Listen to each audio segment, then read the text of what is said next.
Hello everyone, and peace of Christ to all of you. Today I'm going to invite you to cry. We are going to cry a lot. Actually, I have here dozens of tissues, long roll. Actually, you know what? I borrow from my neighbor because we are going to cry a lot. A Muslim, he sent me saying, how come people they cry when they hear the Quran? Actually, me myself, I cried a lot. But usually I cry from two things. Either when I make salad, when I cut onion, or I cry from laughing. So I'm not sure what do you mean. You see, there's tons of videos made by Muslims for the propaganda business. Look at this guy. This guy, he played the Muslims. He's very good in that. He make tons of videos and he have a lot of subscribers. You know, he put a picture of a cat crying, and he cried too. Like he makes just videos just to fool. You know, I mean, he is obviously what he is. But obviously, everybody cry when they hear the Quran.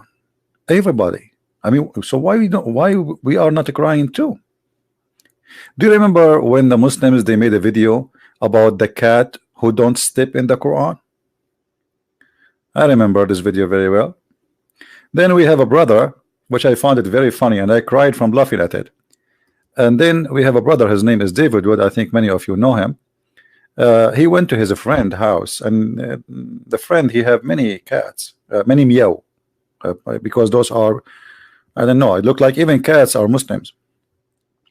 So the Muslim, they made a video saying that cats don't step in the Quran. I mean, look, even cats, like meow, meow, even the cat, she knew that this is a holy book of Allah. And they made a video and they posted, and this video is seen by tens of millions. Then David Wood, he decided to make, I don't have cats to do the same as he did.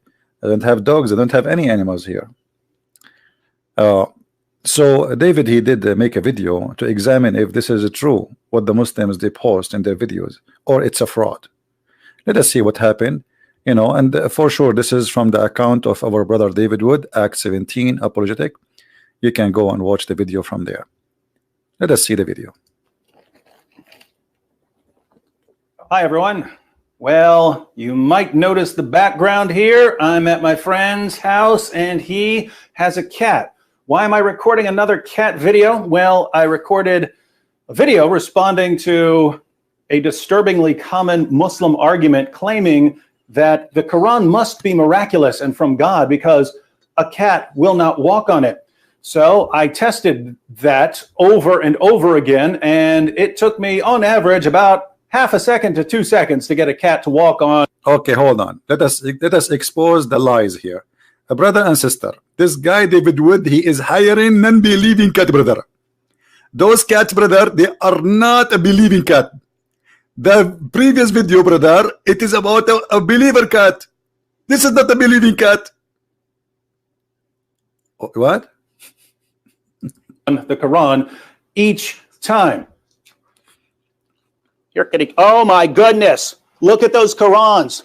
But there are people who want to defend this absurd claim. So they replied in hundreds of comments that the texts I was using weren't Qurans.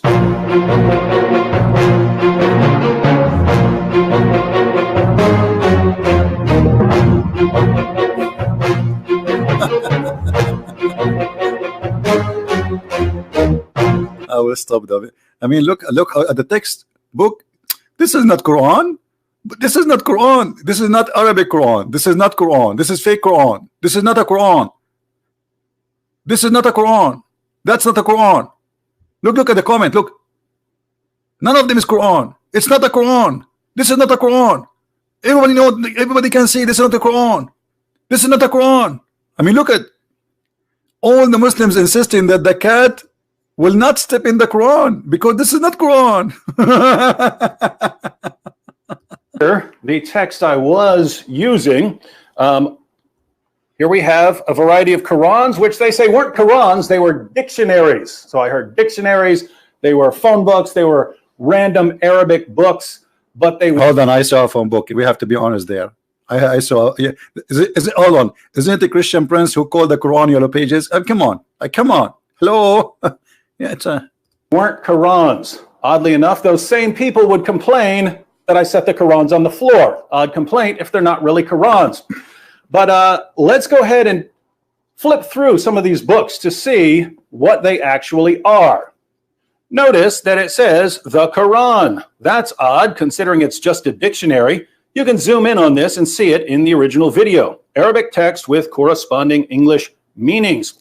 And what you have here is you have the English translation over here, and you have the Arabic. This is the full Arabic text of the Quran. You have the entire Quran from Surah 1 all the way to Surah 114, the entire Arabic text of the Quran. Here we also have the Quran. We have the full Arabic text and English translation, some notes and so on. So, Arabic text of the Quran, Arabic text of the Quran, Arabic text of the Quran. This is the full Arabic text of the Quran. Here we have the Noble Quran, odd title for a book that's simply a dictionary. Once again, we have the English text and we have the Arabic text, the full Arabic text of the Quran. And yet, for some reason, it's not a Quran, even though it contains the full Arabic text of the Quran.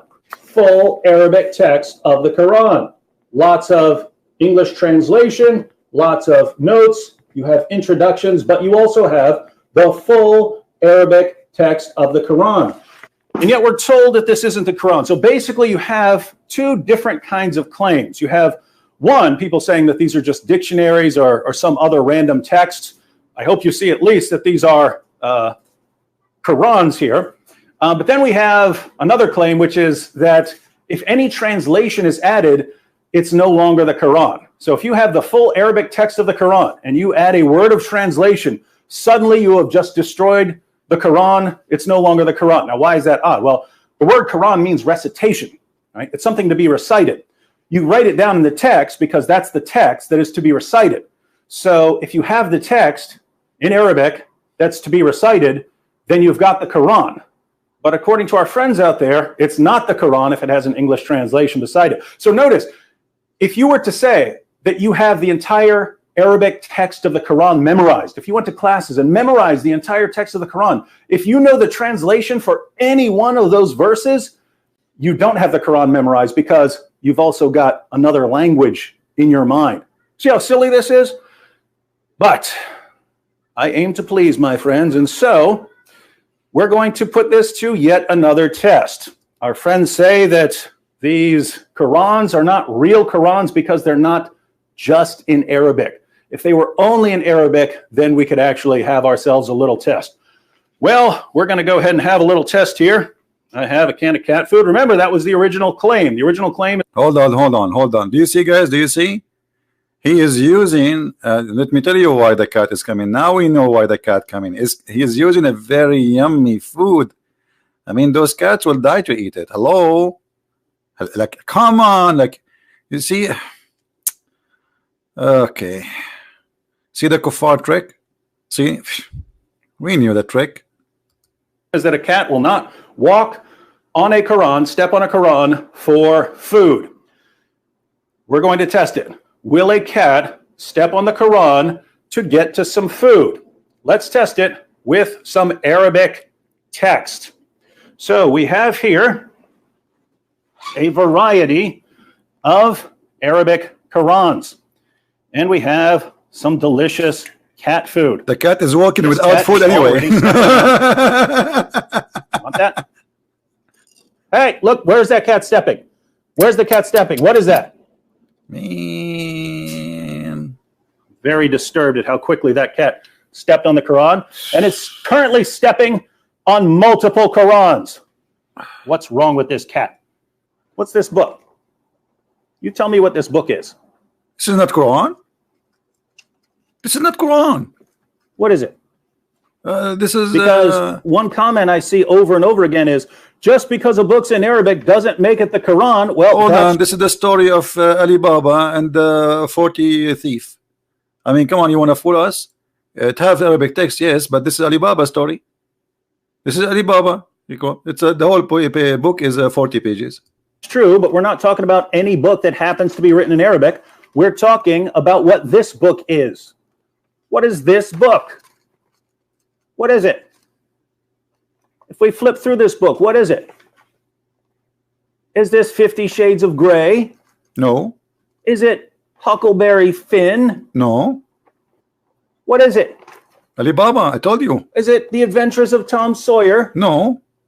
What is this book? I told you, it's Alibaba. How about food that's not fancy at all? What about regular dry cat food? Regular dry cat food. Come on. Come on. Uh-oh. Are you willing to She walk is on that stepping Quran? in the Alibaba That story. Like, cat what? is walking right on the Quran. Show respect. Wasn't that the claim? Hang on. Because people also said that because I had more than one Quran there, that somehow disturbs the Quran. Come here. This cat is walking all over that Quran. That was the exact challenge, ladies and gentlemen. The exact challenge was whether a cat would walk. Okay. So you are trying to say to us that this was a fabricated video. But brother and sister, I can witness to you that those are fabricated videos, and the cat will never walk in the book of Allah.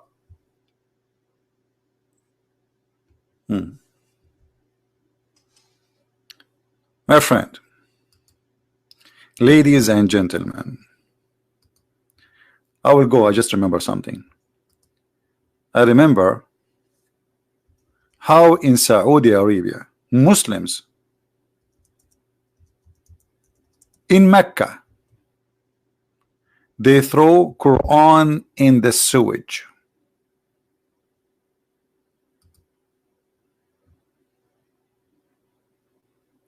Quran in the sewage. Let me find it.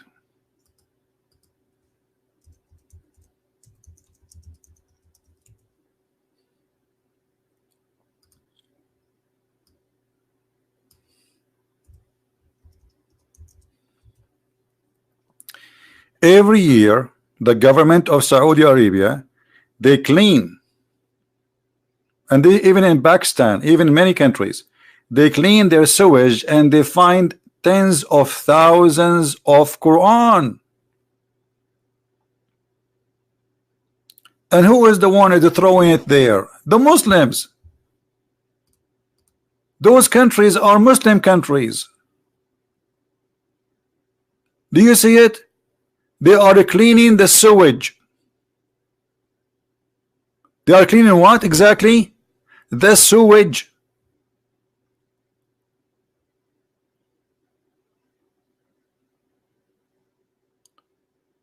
This is what Muslims they do to their own book. There's no Christians there. However, I want to give a golden opportunity for any Muslim to call us live and to choose for us a verse will make us cry. Is that fair, guys? What do you think? I mean, maybe this is true. Maybe there's one verse in the Quran make you cry, the rest they don't make you cry. Huh? Which verse in the Quran will make us cry? They bring you a guy who have a nice voice, and whatever he's saying is going to sound nice. And if you are emotional, already you believe that this is Allah is talking, which is God supposedly, you might cry. But look, we are not crying, we are crying from laughing. I mean, I will cry at what exactly? At this book? This book where it says that Allah, he promised people heaven if they kill people, if they kill the apostate. Is that how Allah I will cry? Yeah, people will cry from this. Millions of people lost their families because of Muhammad and his teaching. If this is what you mean, I agree. Or maybe you want me to cry because the Quran claimed that the sperm became a baby, and in its stage as the following. First, it is a nutfa, semen, and then the semen will become a congealed blood. That will make me cry from laughing. What kind of God he says such a thing? Huh? Are you crying with me? If you don't like the translation, this is Shaka, we can change it for you. Let us see Yusuf Ali. All of them, they are Muslims, not my, you know. Here we go. And then we have made the sperm into a clot of a congealed blood. You have to be cry. You have to cry when you see this. I mean, it make me cry to see there is more than 1 billion human beings believe in the year 2019 that the sperm transform into a clot of a congealed blood. Oh, hold on. What about the Quran saying that women, she have a sperm and the sperm is coming from her nipples? Oh, sorry, not her nipples. It's coming from the location of her necklace in her chest. I'm going to cry. I cry. Oh, la, la, la, la, la, la. What is that? What? Man is created from gushing forth water, issuing from between the lions and the backbone of the man and the breastbone of the women. I will cry. I mean, we have to cry. This is God. Or maybe we should cry because Allah, he discovered where hell is coming from.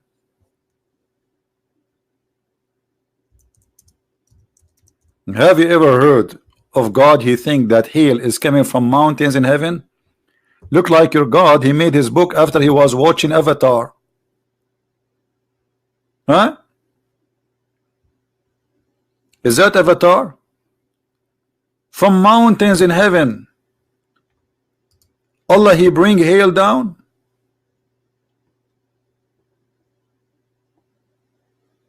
Do you see it? He sent down out of heaven's mountains wherein is hail. That's a discovery. I remember when I was kid listening to the Saudi Arabia weather station, you know.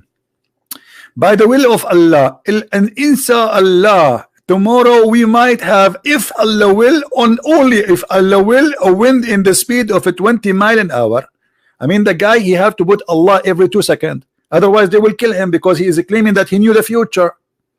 You cannot do that. You have to say if Allah will, every two, like if Allah will, and if and alhamdulillah, if Allah will tomorrow, if Allah will, and only if Allah will tomorrow, we might have rain. Because they might kill him, like the guy, he claimed that he knew. Only Allah knew. And that make me cry.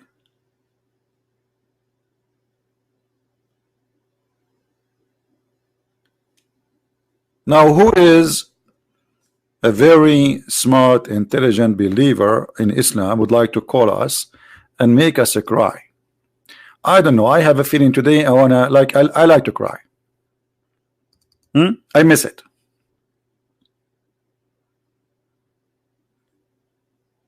Who wanna do it? Give it a try. As long you can make those people fake videos, you know, people cry, and even if they are not fake, by the way, I mean, this is emotional stuff, but it's not real.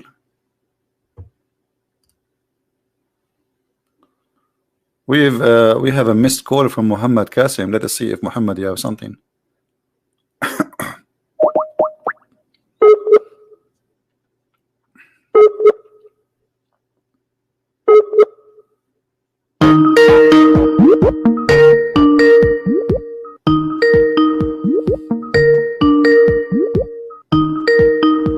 Let us see if Muhammad will make us cry.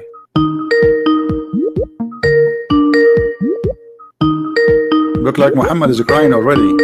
He cannot answer that. Okay.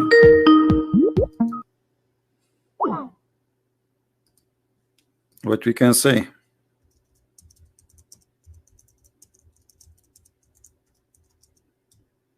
No answer.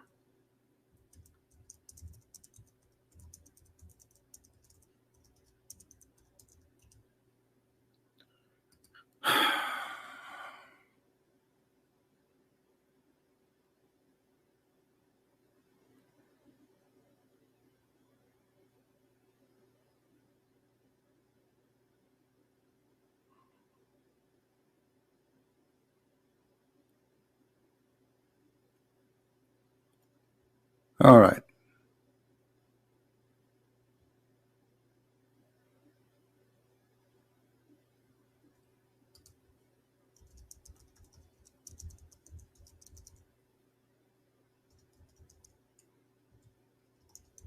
Any Muslim?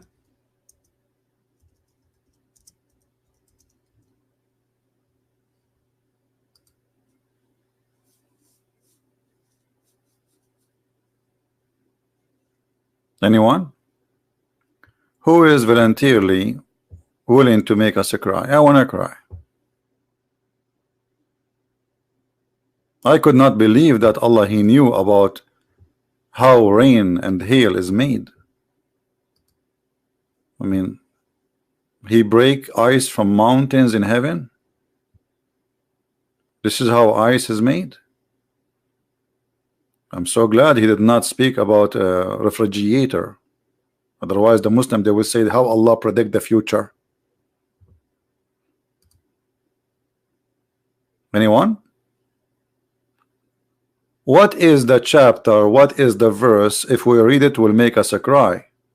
I want to cry. Is that the chapter where it says you can eat in the house of your parents? Or the one it says you can eat in your house? Or maybe the chapter where it says, Muhammad, you can have any woman she want to sleep with you. Any woman she offer herself to the Prophet. Which one?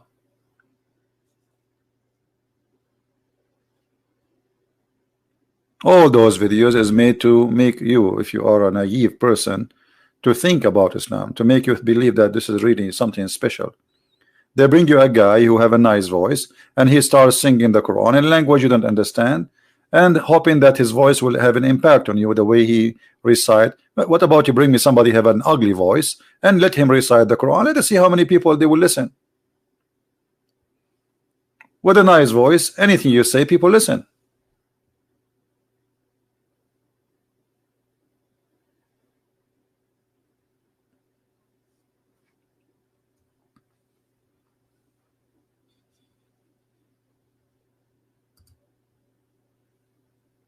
Is that right?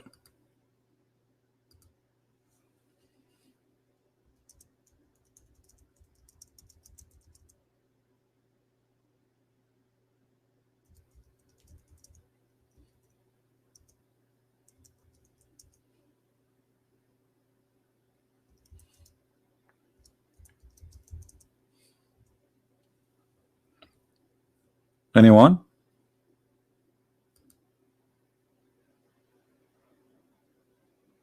Let me sing a song for you. Let us see how many they will cry.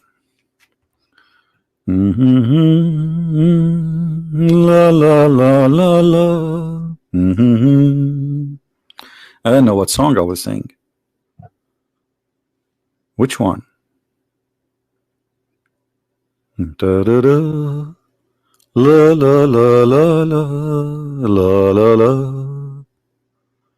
La la la la la. Eh? I did not say anything. Can Allah do better? Should I send? Yeah, I will send an Islamic song like backbone, backbone. What you gonna do? What you gonna do when I come for you? Backbone, backbone. I mean, have you ever heard of a God? He believed that sperm is coming from the backbone of the man. So what is testicles for? Are they like a Christmas light?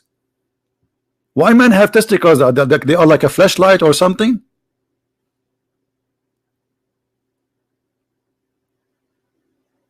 Huh? You made me cry. So you know they play for you a book you do not understand a word in it, in a language you don't speak, and then they bring you a guy, he have a nice voice, and then they say to you, oh, it's like this guy is crying. You make me cry. Here we go.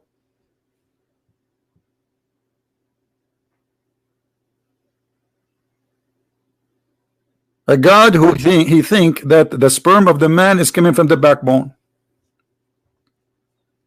By the way, brother and sister, I have a friend and he have a problem with his backbone. because he don't sit in the cushion, and since he do that, he don't have kids, because the sperm of the man. And as you know, my name is Dakar Naik, and I am a doctor. What? What? The backbone? And you are a doctor? Well, nice to meet you. I appreciate your science. We cry. For sure we will cry. We are in we are almost 1,000 years, 1,400 years after Muhammad, and you Muslims believe in this? For sure we will cry.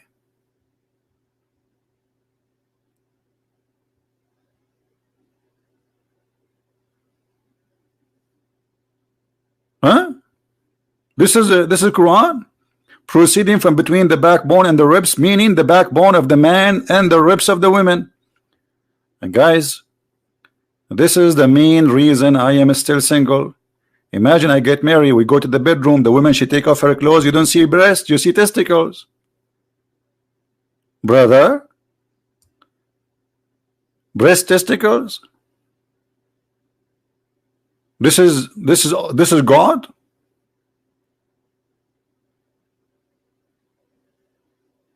I mean, I'm scared actually. Women, they are scary. They look nice from outside, but they don't hold on. Just wait until they take off their, you will see the crazy stuff. They are alien. They are not a human, brother. They are alien. What is that? So you want to tell me that this is God and we cry? We cry at what? We cry laughing. This is a comedy. This is not be from God.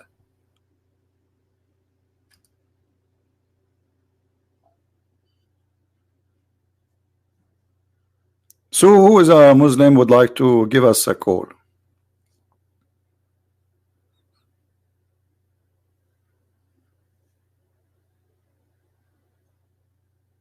Anyone?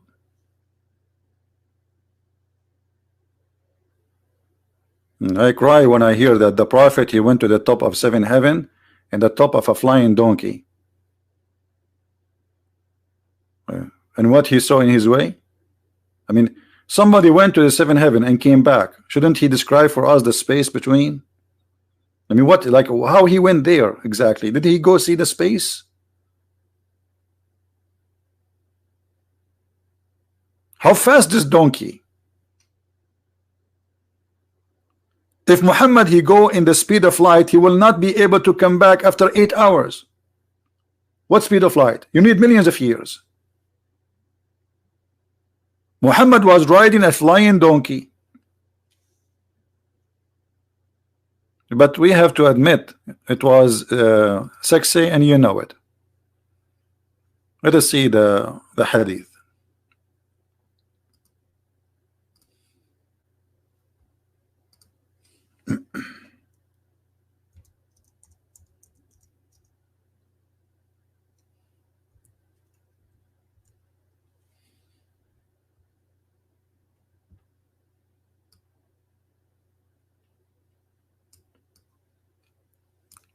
I was brought al-Burak, who is an animal white and long, longer than a donkey but smaller than a mule. Okay, this is al-Burak. This is a spaceship of Muhammad.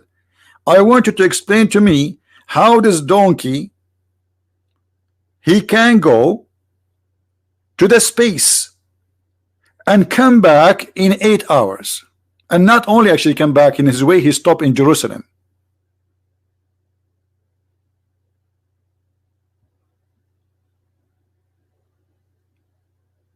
Because even if you go in the speed of light, you cannot make it.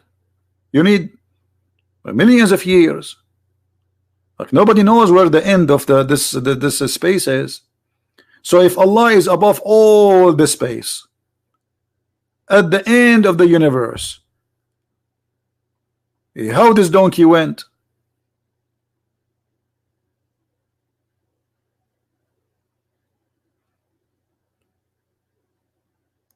I don't want to mention how the donkey converted to Islam too.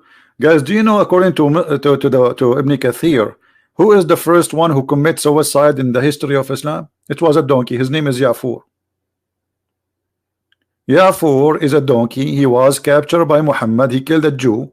He took his sandals and he took his donkey and he took his silver and his gold. And then the Prophet, he asked the donkey, do you like females? And the donkey was weird. I mean, it's weird donkey. He says, no, I don't like females. Actually, I have a cartoon about it. You can search for it.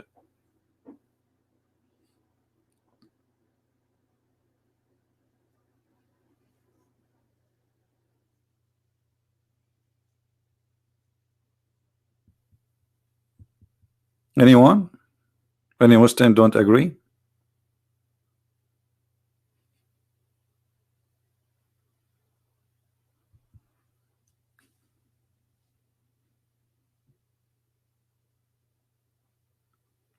Who want to say something?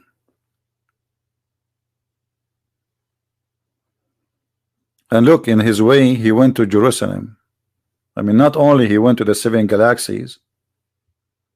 And what in heaven he saw who? He saw Isa, he saw Moses, he saw Abraham. I mean, he saw Adam, and Adam was crying. He looked at the right, he laughed. He looked at the left, he cried. I mean, what a comedy show. Hey Adam, can you stop this? You are giving me, you are making me dizzy, man. He looked at the right, and then he looked at the left, and he started crying. And why? A prophet, he asked him why. He asked Jibril why Adam is doing that. He said he looked at the right, he find those who will go to heaven. He look at the left, he find those, he see those who they are going to go to hell. Like, what a comedy.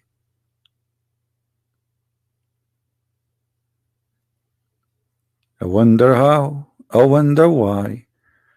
You told me about the blue sky and all what I can see. Just an idiot around me. I turn my head up and down. I turn it around, and I don't see Al Burak even near me. There's no witness, nobody saw it, but he went and came back, and don't ask me. And all what I can see, Muslim claim that this is what it to be. No witnesses. I mean, have you ever heard of a guy? Okay, guys, let me tell you what happened to me yesterday. After I said to you goodbye and good night and good evening and hello and good morning and how you doing, blah blah blah. Then I went to my bedroom, and then a donkey came to my room. And the donkey, he speak Arabic. All animals speak Arabic. Are you kidding me? And he said to me, Allah, he want to see you. I jump in the top of the donkey. And he kicked me. He said, you cannot do that. I said, so what I would do? He said, I am a respectable donkey.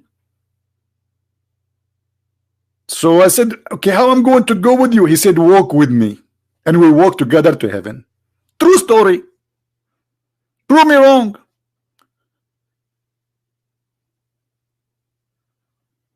Do Muhammad have one witness that he went anywhere?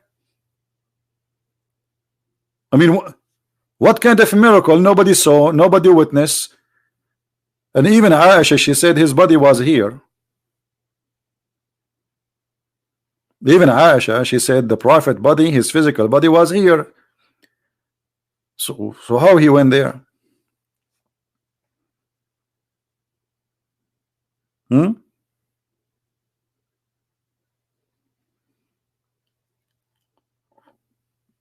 Anyone?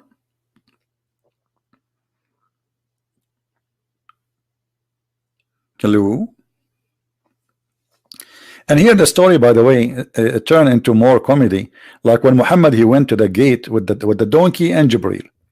Jibril, when he arrived at the gate of the heaven, the angel guards of the door of the heaven, they said, who is there? Like, what? The angels, they did not recognize Jibril. Why? They don't have a software for a face identification. This is Jibril, the most important angel for Allah. The guy who is going backward, forward, backward, forward. I mean, come on, how many times a day they see him? And now they are asking him, who are you? He said, Jibril. Look. Read carefully with me. Jibril then asked the gate of the heaven to be opened, and he was asked who he was. Like, what? Like what? What? Who are you? Like what? This is the supposedly this is the head of the angels. Like, who are you? I'm Jibreel. He replied, Jibreel. That's it. The problem solved. He said, Jibreel. I will go now to Allah. I say, open the door. He said to me, who are you? I say, Jibreel. I mean, the story is very convincing. Aren't you crying? And then he replied, saying, Jibreel, he was asked again, and who is with you? Look at this investigation.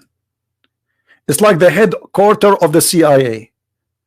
Those angels are a bunch of ignorant. They do not know who is Muhammad. They never heard of Muhammad. Are you kidding me? The name of Muhammad written in the chair of Allah. Everybody knows Muhammad. But the angels of Allah, they do not know who is he. Look how insulting.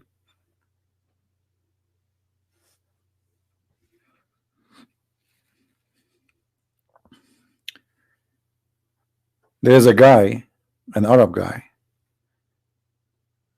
He have his cousin coming to visit him. The cousin asked the visitor, he asked his cousin, why his name is Johnny. He said, Johnny, why everybody say hi to you? Cousin, I'm here very famous. It's really, I'm very, very famous. Everybody know me.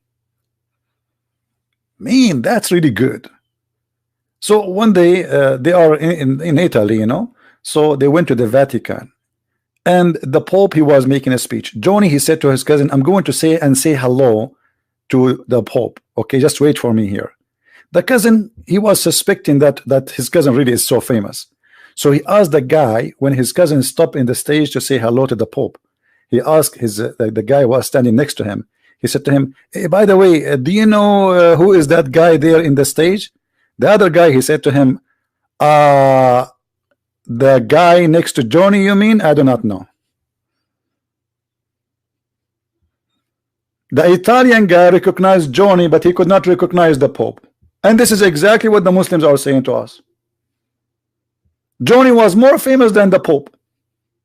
Like, you mean the guy in white next to Johnny? I don't know him. But Johnny is known, but the Pope is not.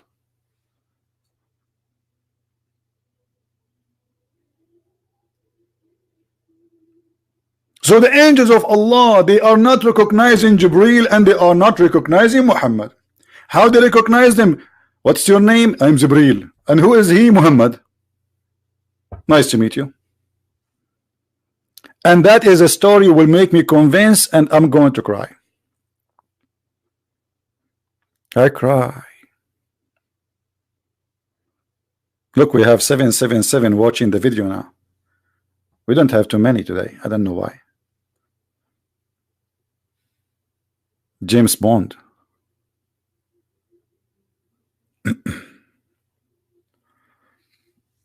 I mean, if we read the story, we will die laughing. He went to the second heaven and he asked him the same question in second heaven. Who are you? He said again, Jibreel. And look, they are asking him. He was being sent for. Look. Allah did not leave the name of Muhammad in the door. What kind of security Allah he has? He was asked for. Shouldn't you check with Allah? Like, what do you mean he had been asked for? And Jibreel, he says, yes, indeed, he sent for. And then the door of heaven opened. And then, brother, I saw Adam. Okay, Adam in heaven. I thought Muhammad, he said before in different place, he will be the first to be resurrected between all mankind. So what do you mean Adam in heaven?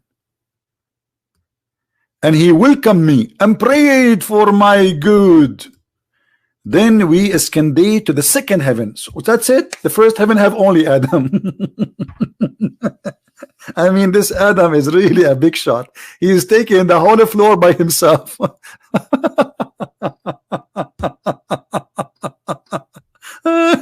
Okay, unbelievable. I'm crying now. Adam alone in the whole floor. I mean, what is Eve? Eve, she cannot be there because she's a female. Adam is busy with his versions. Yeah, Adam, how are you doing? I'm busy. What are you doing? I told you I'm busy. Busy, you doing what? First of all, I did not say to you I'm busy. I said I'm busy. I'm busy. What does that mean? Don't. Okay, I'm doing like the bees. I did not get it, Adam. What do you mean? I have a lot of flowers around me. I'm getting their nectar. Busy. Did you get it? Okay, sorry. Adam is busy with the virgin. And then he went to the second heaven, and they asked him the same question. Look. Then we went to the second heaven. Jibreel asked for the door to be open. The same story, and it was asked who he was. He answered, I'm Jibreel. And he asked again, who is with you? Like, what's wrong with this security? Are we going to do that? Each time we open a door in the heaven, here 7 doors.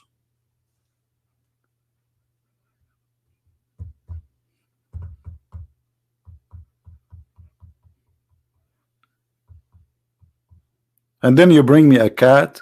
She don't walk in the Quran.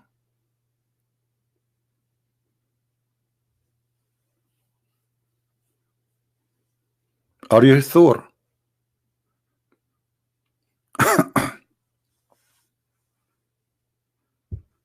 New story I found. What do you mean new story?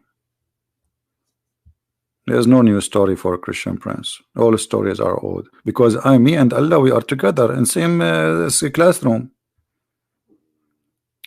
Actually, it was my idea to create the version.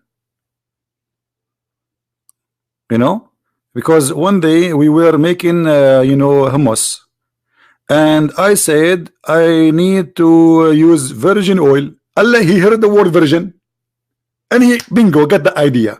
He said, okay, I'm going to create women who they are virgin. Not only oil is virgin. I said, Allah, but this is very dangerous. He said, why it's dangerous? He says, because well, if you and they lose their virginity, then will happen. He said, don't worry, be happy. I will make them virgin again.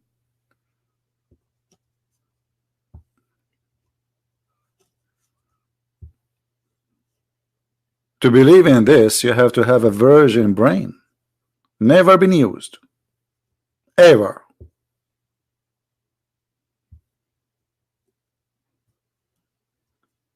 Do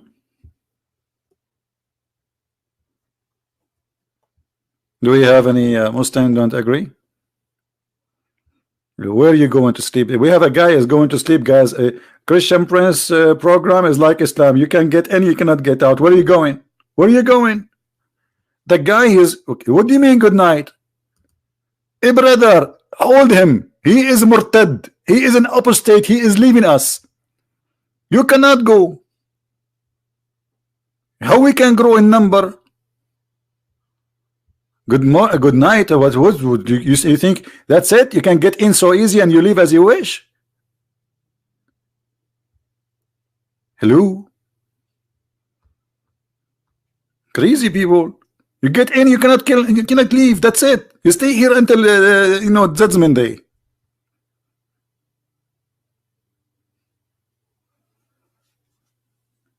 Do we have anyone want to show us something will make us proud about in the Quran? Muhammad Iqbal the kid. Any Abdul?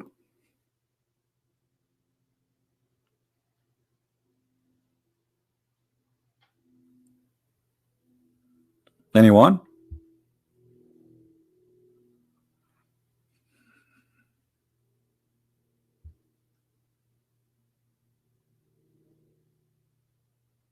My talk is like song Hotel California. What Hotel California? My friend, first in California, there's no hotel left. Nobody go in hotel. These days, everybody is homeless. It's a business.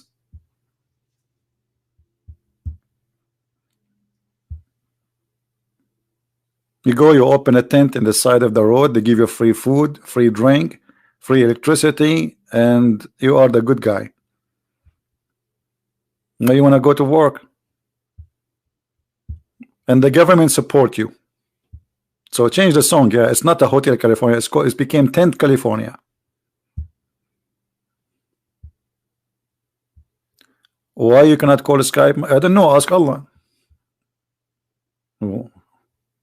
What, are you going to blame the Jews? If you cannot call Skype, obviously Allah is not supporting you. Isn't it the Quran says everything happened, especially the bad one, is by the will of Allah? Brother, is it true or I'm making things up?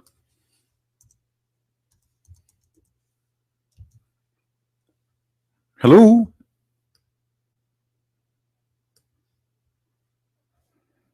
This is the Quran saying all bad things happen to you by my will. So do you think you cannot call me because of Allah will? Is it Allah will involved, brother?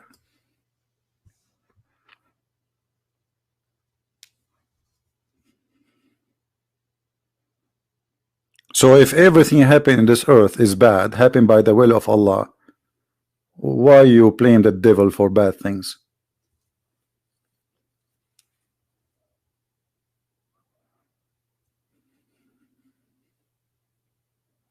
The Quran is full of guidance. Hold on, I don't know if this is the true Muslim Abbas or this is something different. I'm not going to respond until I'm sure that this is the same guy. I think it's just a joker. If you are a joker, I'm going to ban you, Muslim Pupper.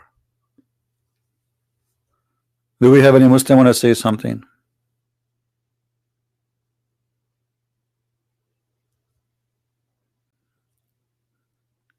All bad things happen by the will of Allah. Okay, let me ask you, when the Muslim they say the Bible of Allah is corrupted, so does that mean that the Bible of Allah corrupted by the will of Allah?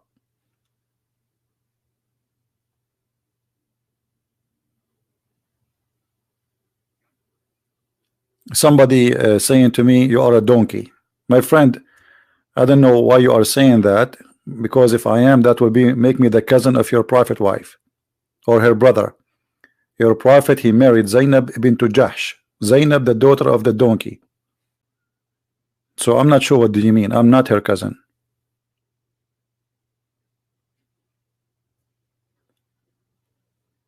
Any Muslim? Was the Bible of Allah corrupted by the will of Allah? The Quran says yes. Any bad things happen in this earth by the will of Allah. So who is a Muslim want to explain to us why Allah he corrupted his book? Don't you think he is like he's mad, he's crazy? I mean, this is your book. Allah is working against Allah.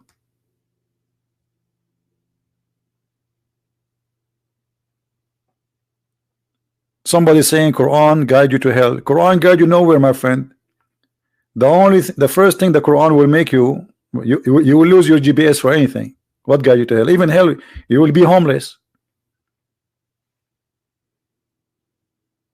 You will be homeless about science. You will be homeless about when Allah he teach Muslims that a man he can beat his wife. I mean, is that will fix your family or you will make you an idiot, professional idiot? Beat your wife. I mean, what kind of God he advise a man to beat his wife? And what for? To make her obedience. Okay, you beat your wife. She go and God knows what she will put for you in the food later. Ta ta ta ta ta ta ta ta. Did you beat her? Now I know what happened to the Prophet.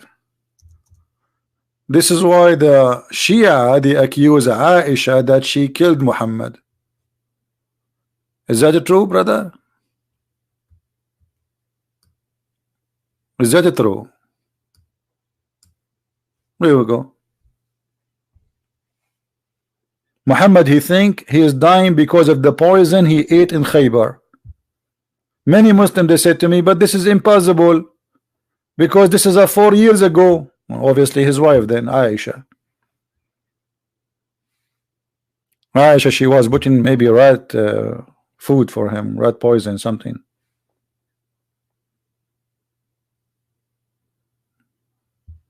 Hmm? Anyone? And I'm telling you what the Muslims Shia believe. There's tons of videos. Just search in English, and you know there's a big sheikh. His name is Yasser Habib, and many others. They claim that the one who killed Muhammad is Hafsa and Aisha. Both of them conspiracy against him.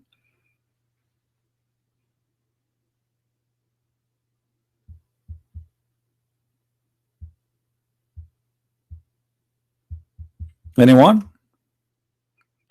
So you made me come here, go live on air, and yet nobody wanna call us to show us one verse on the Quran will make us cry. Very embarrassing. I'm really disappointed.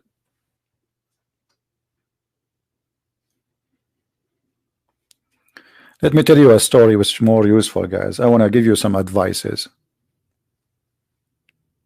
Okay?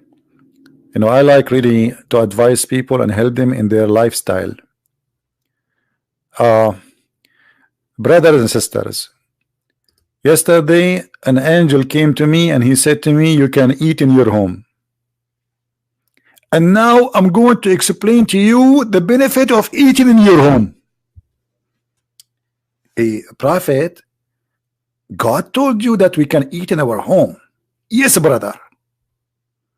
A prophet, I was eating in my home all my life. A brother, still it is Allah who told us to do it, so we do it. Prophet, we are doing that since the beginning of mankind. I mean, where a human being eating in his home. Listen, this is not the topic. The topic is Allah, He ordered us, it is okay to eat in your home. But brother, already we are eating in our home. Even the kuffar, they eat in their home. The atheists, they eat in their home. Everybody eat in his home. Hey brother, this is not the topic. The topic is that Allah said it's okay for you to eat in your home. What's the problem? Do you have a problem? If you have a problem, we are going to call our brothers, the Mujahideen. Do you have a problem? No, I don't have a. I understand. I have no problem. I did not say anything. Actually, I agree with you. Allah is all wise, all knowledgeable. All right. Any Muslim?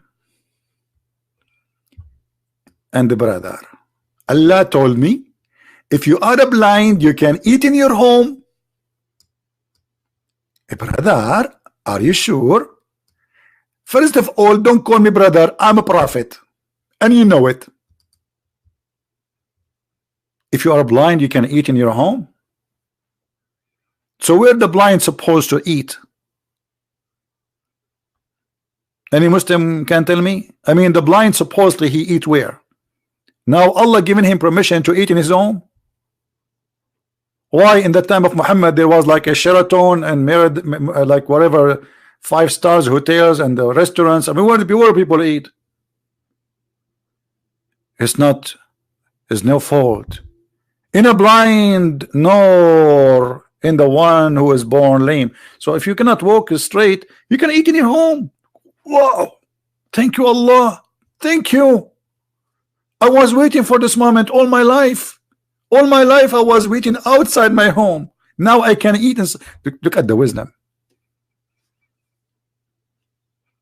How many want to cry? And then he says, Nur, what? Nur, the one who is afflicted with illness. Oh, are you serious? If somebody, brother, is sick, he can eat in his home too? Yes, brother. Alhamdulillah, mashallah. Allah is all wise. Nur in yourselves. So if we even if we are not ill too, we can eat in our home. Yes, brother.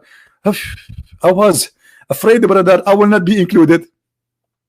This is God. He went to his office and he started writing this. Don't you think this is so deep?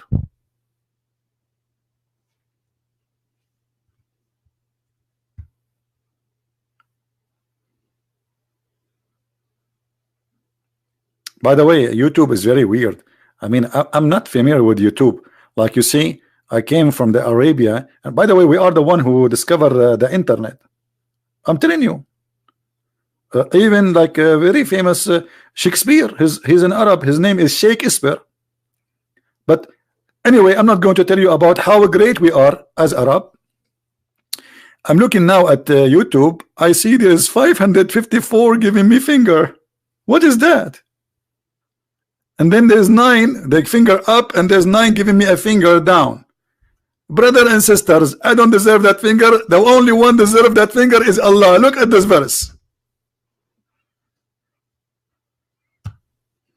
I mean, look at it. Who can make a verse like this? Give a finger up to Allah, please. Because the truth is, all the wisdom is coming from his finger.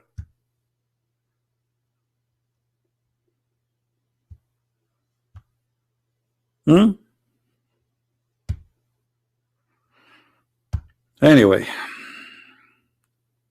I'm not going to stay long really, but when the Muslim they send me this today, I like for the first time I went to Facebook after a long time, just to post that many people do not know I have a new book in the German, Sex and Allah, already translated to German and to Dutch. So I went there and I posted and saw some post made by Muslims, and I cannot believe it how funny their post. هل يمكنني الاتصال بك عزيزي المستمع؟ اتصل بجبريل على الرقم الآتي 0002 والله أعلم.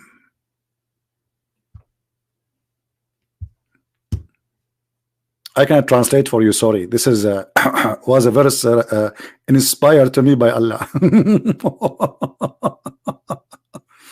Unbelievable.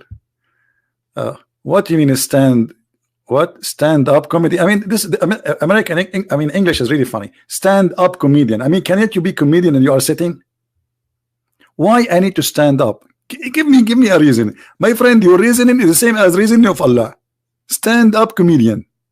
Okay, can't we do it and we are sitting? Like, hello? And honest to God, I'm sitting right now. So you are saying to me, in order to be a comedian, I have to stand up. Okay, I quit. I quit. That's it. I don't want to do it. You do it. You stand up, and I speak. So, do we have anyone want to say something to us? Something smart, something intelligent, something amazing?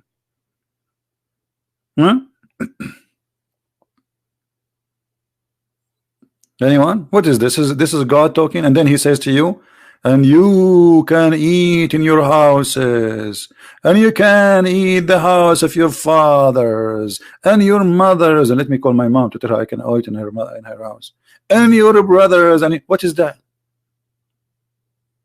What is that? You can eat in your house?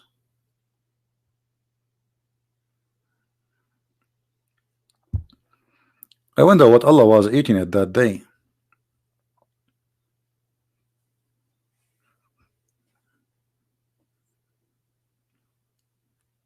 I think Allah, he should have changed the channel. He is watching too much CNN.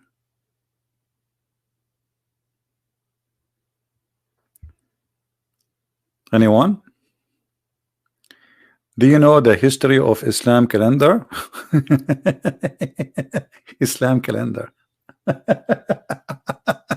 My friend, what kind of calendar that the month can come in January and the same month can come in July?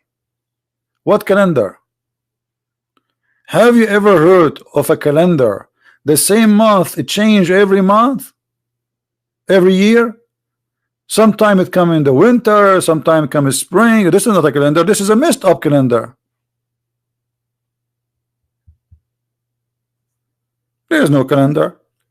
You know, just to give you an example about the calendar of Allah, the Arab, they wanted to examine the knowledge of Muhammad. So they said to him, what is the Ahilla? Ahilla is the crescent moon. They wanted to know why the moon looked like this. Is that the same moon, different moon? Because people, they believe this is different moon. So they are asking you, and look here at the stupid translation, concerning about the new moon. You see the word new moon? Guys, do you see the word new moon? New moon. This is the crescent moon. Okay. Now Muhammad, he didn't know. Allah will answer. The wise Allah will answer. Look what he said to him.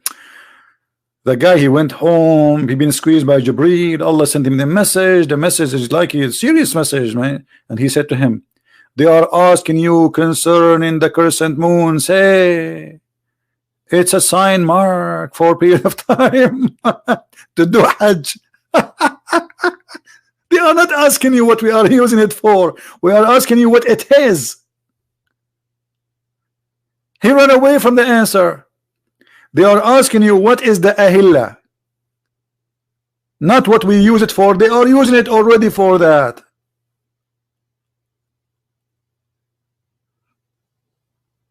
People, do you understand what I'm saying? Imagine I say to you, okay, what is the reason for the moon to look like this? Is that a new moon, different moon? Is that a different planet? Or so? And then you say to me the moon is used for timing. But this is not the question.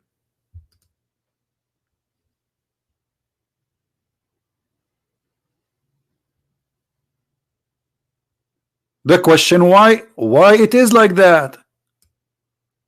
Explain how this is happening. How the moon sometime is full, sometime it is a crescent moon. That is the question.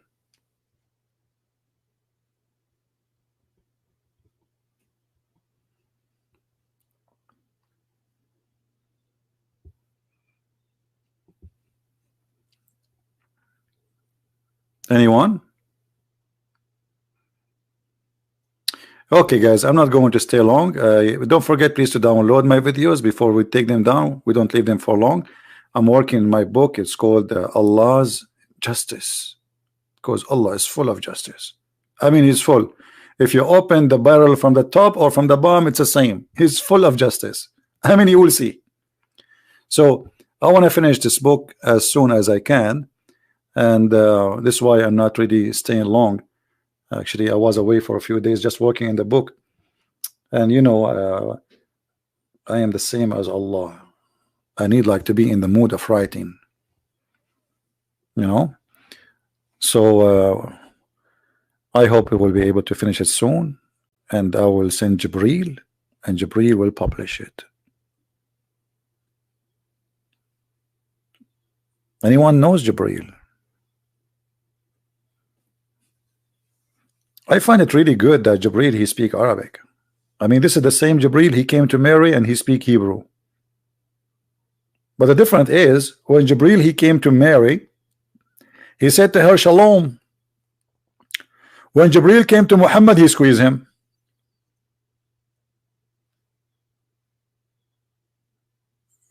Any Muslim knows why? Isn't it Salamu Alaikum is the greeting of Allah? How come Jibreel did not greet Muhammad with peace? Why? He's coming in war? I forgot. He did not remember it. There is a Muslim, he says, Astaghfirullah. That's a good move. That's a good move. Astaghfirullah. But don't you know that the Quran says you ask for forgiveness or you don't ask, it doesn't matter? Because it's your destiny.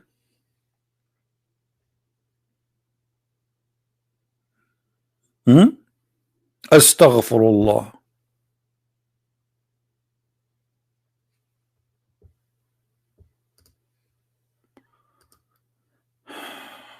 Okay. Maybe we have a Muslim.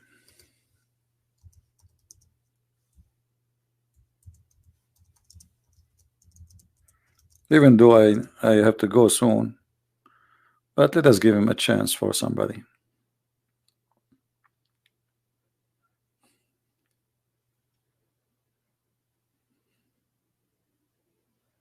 Okay, he's a Muslim.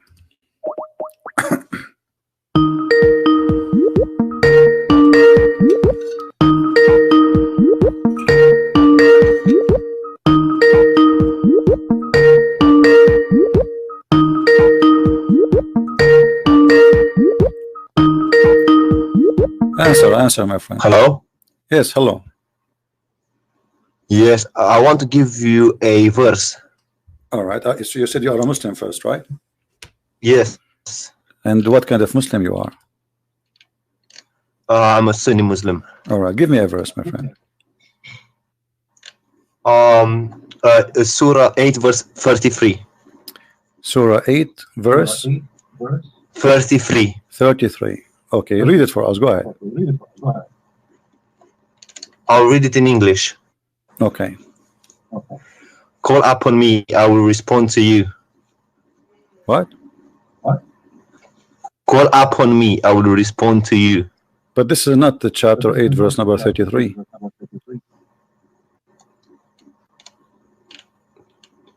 Eight 33. Yes. It doesn't Oh, say. sorry. No. I made the mistake. It's 40 60. Chapter 40, verse 60. Okay, chapter 40, verse 60. All right, go ahead, read it for us. Call upon me, I will respond to you. Okay, and did that happen? Yes. To who? To everyone who calls upon him. All right, well, your prophet, he been challenged to have a miracle every day in his lifetime, and Muhammad in the Quran keeps saying that Allah refrained from sending miracles. So how he call him, and I will answer you. The Quran is a miracle. Well, hold on, the Quran says that Allah refrained from giving miracles. Is that true?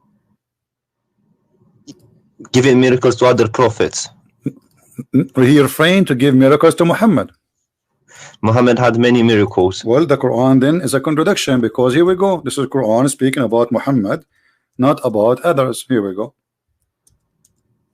Read for me chapter 17, verse number 59.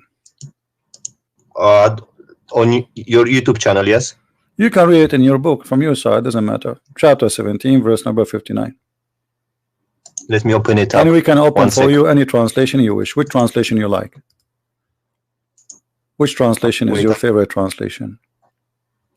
Pictal. Here we go, Pictal. All right.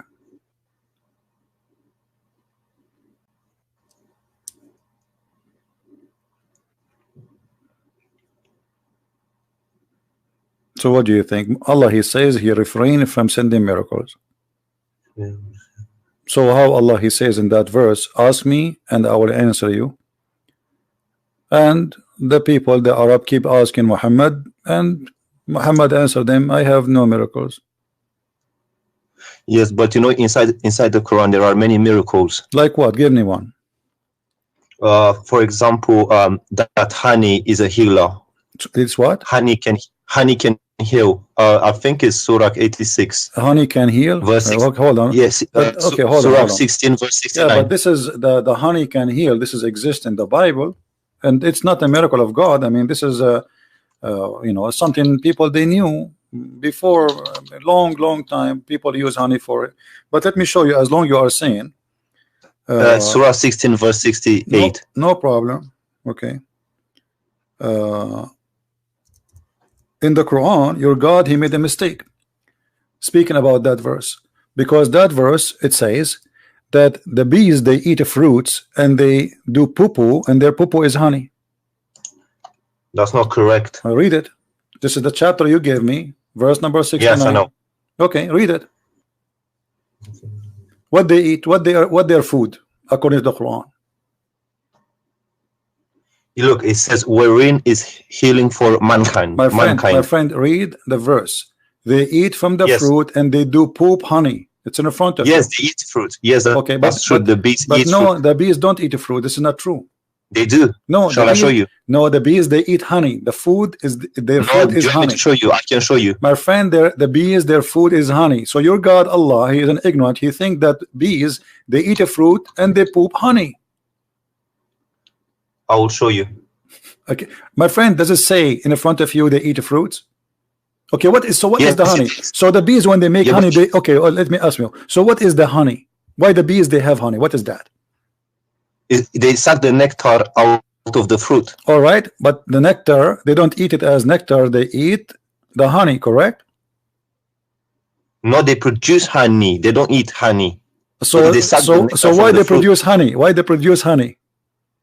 Because they transform the nectar that they suck from the fruit. Why they want to? Why they want to? Okay, you said that the nectar is their food, correct? Yes. Okay, so why they don't eat just the nectar as it is? Why they make it honey? Because that's what comes out from their bodies. See, this is exactly what I'm saying. Your God Allah saying that they eat honey and they do poop honey. They eat the fruit and they eat honey. They poop honey. And you agreed with Allah. And this is a mistake. Yeah, but that's a miracle because what's a miracle? They are eating the fruit, but this is false. That bees don't eat the fruits. They eat the fruit, they suck the nectar, and then they produce honey. Thank you. The nectar, they suck it, but they don't eat it. They suck it. They collect the nectar, they go to their hives, and then they transform the nectar into honey. So your prophet and your God think that those bees, they eat a fruit and they do poop honey, and then we collect their poop. Yes, but that look, okay, no, listen, they suck the nectar, they produce honey, okay, and that honey is a healing for mankind. Okay, so that's a miracle. How can you say honey is healing for mankind? Well, this is, you can go right now, type in Google the word honey in the Bible. You will see the Bible saying the same, and this is a book long written before Muhammad. So show me that. Show me that. If I show you, what you will do? Then I will say this is not a miracle because it was known before. So anything is known before, you will reject in the Quran? Yes, because it's not a miracle, because if it was known before, it's like me saying the earth is not flat. Everyone knows that. That's not a miracle. All right. Do you understand me? All right. I understand you. Yeah. Go ahead. I've sent you a link on Skype. Yeah. Well, I don't open links in Skype. You can read from. Oh, okay. No, it's an article saying that bees suck the nectar after. We know that bees, they suck the nectar. We know that, my friend. It's not a secret. But they don't eat the nectar. They transform the nectar. Yes, they transform. Yeah, that's what I'm saying. This is a verse from the Bible in the front of your eyes. It says that from the honey there is a sweet and to soul health to the bones, even to the bones. This is one verse. There's many verses. So what your prophet he brought that it's healing. This is something people of old they knew a long time before Muhammad. What a big deal. What's honeycomb? Honey. The honey. Let me look it up. 1 second. Okay. Well then I guess that's not a miracle if it was known before. Okay, give me a different miracle then. The splitting of the moon. Okay, splitting of the moon. The moon is not split. The moon is there. No, but it was split. No, if the moon is split for a second, the moon will be divided into two parts, correct? Yeah, okay. It's called an eclipse. And if you, okay, thank you. So the eclipse is the moon split. Sorry? Is the moon eclipse is the moon splitting? No. Okay, so why you are is the way we see it. So why you are saying it's a miracle? Because it was actually split as in two. It wasn't one. Okay. And what is the point of this miracle, which nobody see? To make the unbelievers believe, the ones at that time. And did they believe? The pagans. Did they believe? Some of them, yes. No. Here we go. And that will be the contradiction for this verse. That your God, he says to Muhammad, that I refrain from sending miracles because people, they will not believe. So, and this verse came long after. So how Muhammad, he says that Allah, he split the moon, but then we find verses came in after that verse saying that Allah refrained from sending miracle.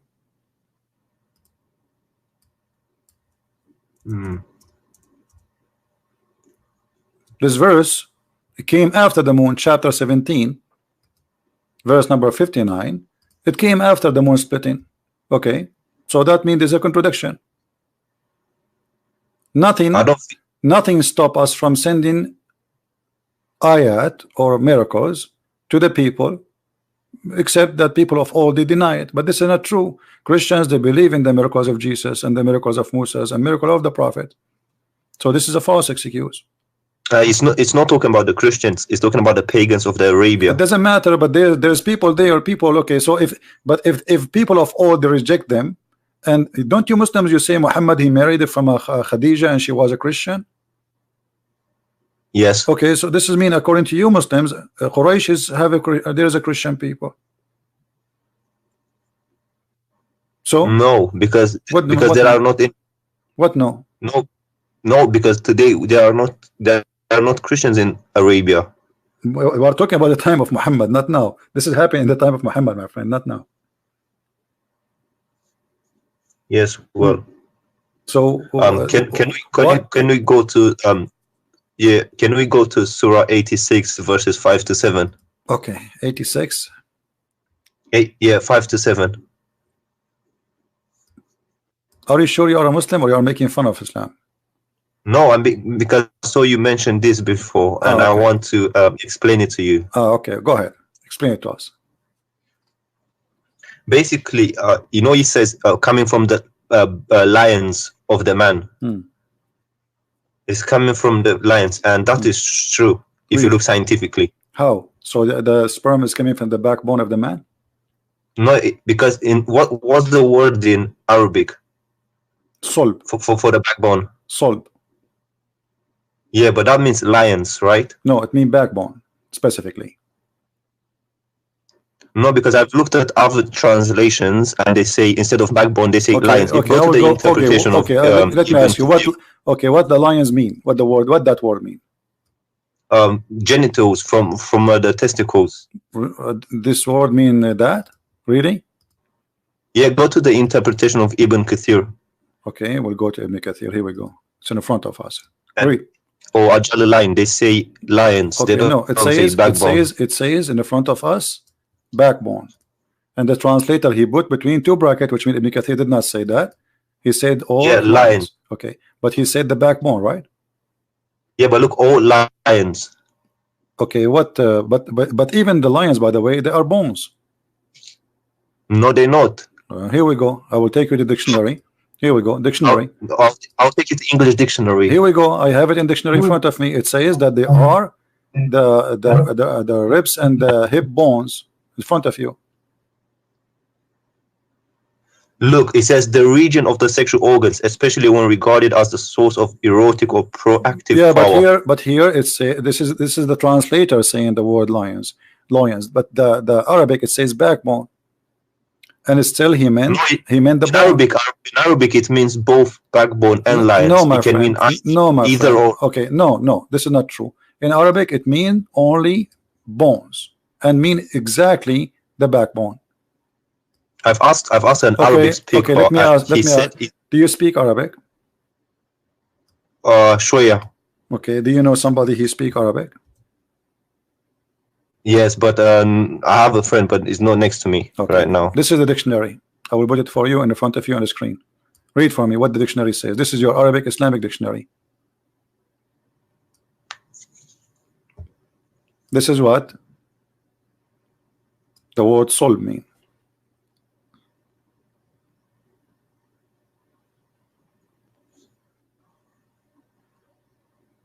So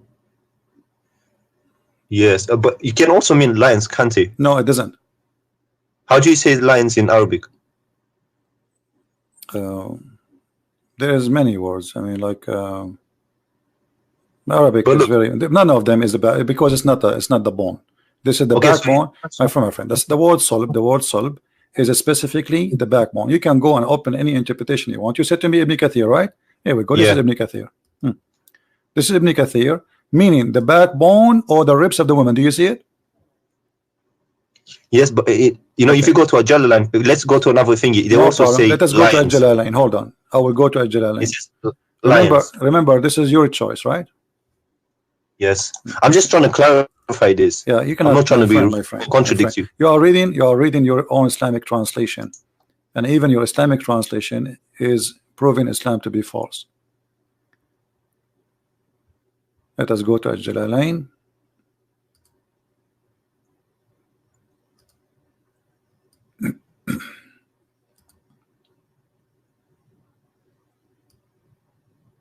Okay. Do you agree with the Jalalain? I can't see. I can Do only you see agree with the books. Jalalain? And this is the Muslim translation again. The Jalalain, it says in Arabic clearly, this is the backbone. See, from between the lines of the man and the breast. Yeah, the lions here, they meet the backbone. I can show it to you in Arabic and you can read it. But let me ask you. Okay, you know what? I will go with you. Let's just wait. Do you agree with the Jalalain here saying that this is the sperm coming from the man and the women, the lions of the man and the ribs of the women? Yeah. Okay, so do you agree that Allah saying that there's women have a sperm and the sperm is coming from their ribs? Wait, let's clarify the man thing first, and then we'll go to the no, both, because we don't want to argue for false, you know, because you are simply making a statement. You can prove it. I can prove it easy. I can switch right away to Arabic. It says clearly as solved that it is the backbone. Very easy for me. I can do it, but you don't speak Arabic. In the tafsir, it translates as lions. In the tafsir in the front of us, I can go right now and I go to the tafsir and I will choose any tafsir you want, and you will see all of them. They agree with me. So no, they agreed with me. Ibn Kathir and Jalalain. Here we go. Ibn Kathir in the front of you. Don't stop playing games. This is Ibn Kathir. You see the page in the front of you? Playing games. Do you see Ibn Kathir in front of you? This is the page. It says the backbone and the ribs. Do you see it? This is Ibn Kathir. The backbone, meaning the backbone or the lions of the man. Okay, so you are saying it is not the backbone. So if not the backbone, so why he is using the word lions unless he mean bones? This is what the word mean in here. So this is the backbone. This is Ibn Kathir saying the word backbone. Explain to me why Ibn Kathir saying the word backbone. In bracket it says lions. Exactly. This is mean it's not Ibn Kathir saying that. This is the translator. So it's definitely backbone. It must be backbone. This is a translator trying to fix it. He says etc. But Ibn Kathir, same as a Jalalain. You are reading translation. If you go, Jalalain says lions. It doesn't say backbone. No, it says backbone. You want to bet? Yes. Okay, let us go. Let's go. Let us go to Al-Jalalain. Al-Jalalain. Tafsir Al-Jalalain. Here we go.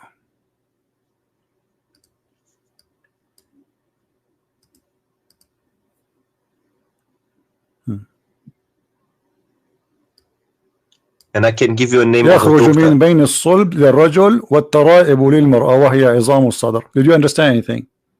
Yes. What it says? Go ahead. There's a gastric fluid coming from the lines of a man, and it doesn't say line. Why it says the word line? Do you see that? Show me which one. Which word? It says which word? Backbone. The backbone. So it's the backbone and the women breast bones. But don't you think this is stupid? Both of them are wrong, because neither the man, neither the women, they have such a thing. Secondly, the women don't have a sperm. Number three, how in the world women who don't have a sperm at all, yet he claimed that her sperm is coming from the location of the necklace? Well, the first part is true, but the second part I don't agree with it. But okay, so you are saying to me that Allah, he did lie in the second part according to you? No, there's a doctor. It's called Dr. Moore who agrees with I know this Dr. Moore. statement. Dr. Moore, he did not speak about this, and the Muslim follow him. They speak about the nutfa. This is a different story. Yes, but he agrees with this statement. No, he did not agree with this, because then he never mentioned this. Don't lie. Dr. Moore. I can show you. No, Dr. Moore, they give him the verse about nutfa, and they lied to him, and they said to him the word alaqa mean a leech, but the fact the word alaqa does not mean that in the Quran. Yes, alaqa is a congealed dead blood. And we can show all Islamic interpretation, and they will get all those Muslim liars busted. They lie to this guy, lying to him, says this what it's mean. The guy don't speak Arabic, but it doesn't say that. Yeah, But do you agree? No, don't change. We will go there one by one. Okay. So now you agree that the second part, everybody heard you saying that at least the second part of the verse is wrong, correct? Scientifically, yes. It hasn't been so what yet. kind of God?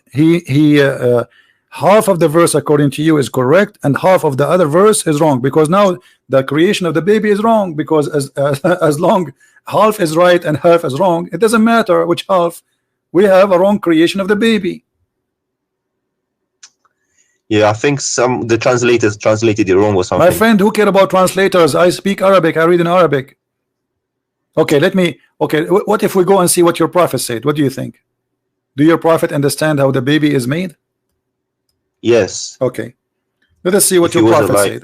Whatever your prophet said, obviously your prophet, he understands the Quran better than you and me, right? Yeah. Okay, read with me.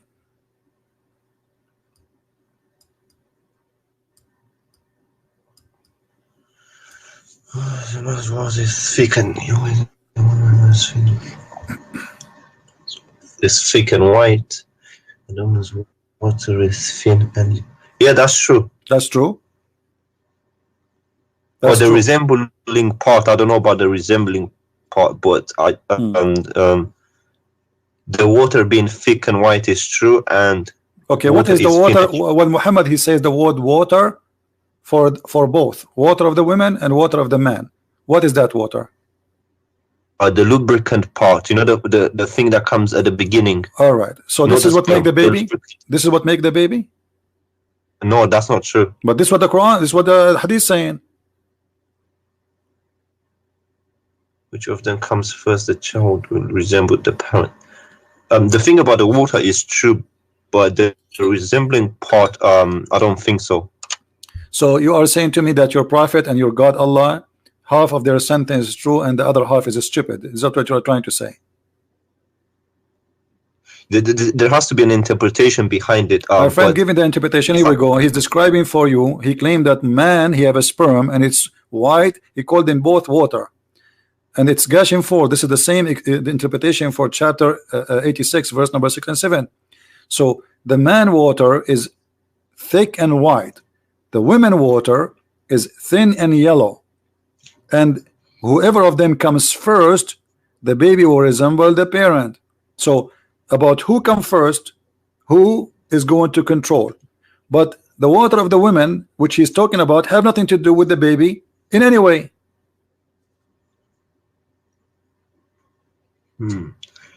Yeah, and also it's not yellow. Huh? Unless, also it's not yellow unless she has. Unless she have infection, yeah. If she has, unless she have sick, yeah. But Muhammad looked like he made his wife infected with something. He have an STD maybe. But this is not our topic. And is this a sahih hadith? Everything is sahih. Unless you are a Muslim, you say it is not sahih.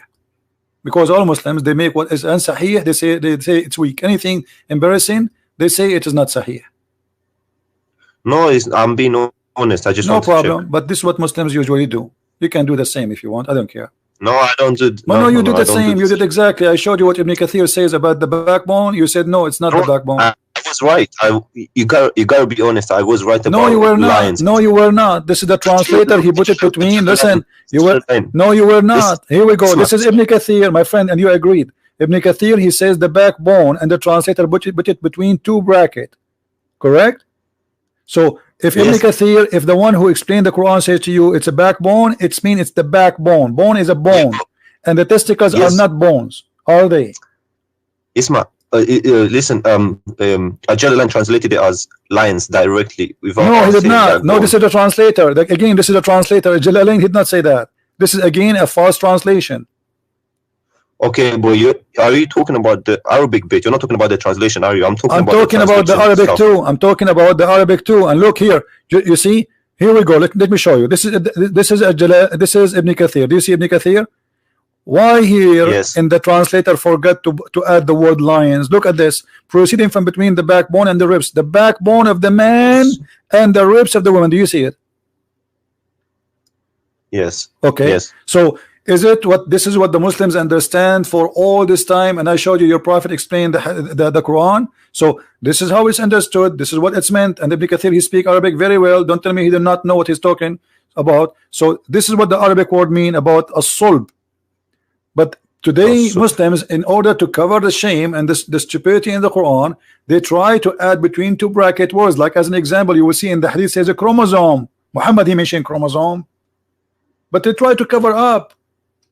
So here, the backbone of the man. Backbone is a backbone. It's so clear. Everybody knows what exactly. It's a backbone. It's a certain bone in the body. So a friend of mine who's Arab, he told me al-sub means lions. It doesn't mean backbone. Well, he's lying to you, as you see.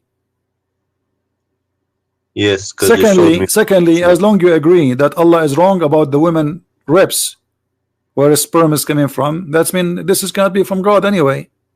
Let us say, for the sake of argument, Muhammad was right about the first part, which is not. But how God can make such a mistake? He do not know how he is the one who made the baby. He do not know where the sperm of the man came from, and he think that women have a sperm coming from the location of the necklace, because the word taraib is not the ribs, by the way. The word taraib is the location of the necklace in the bones.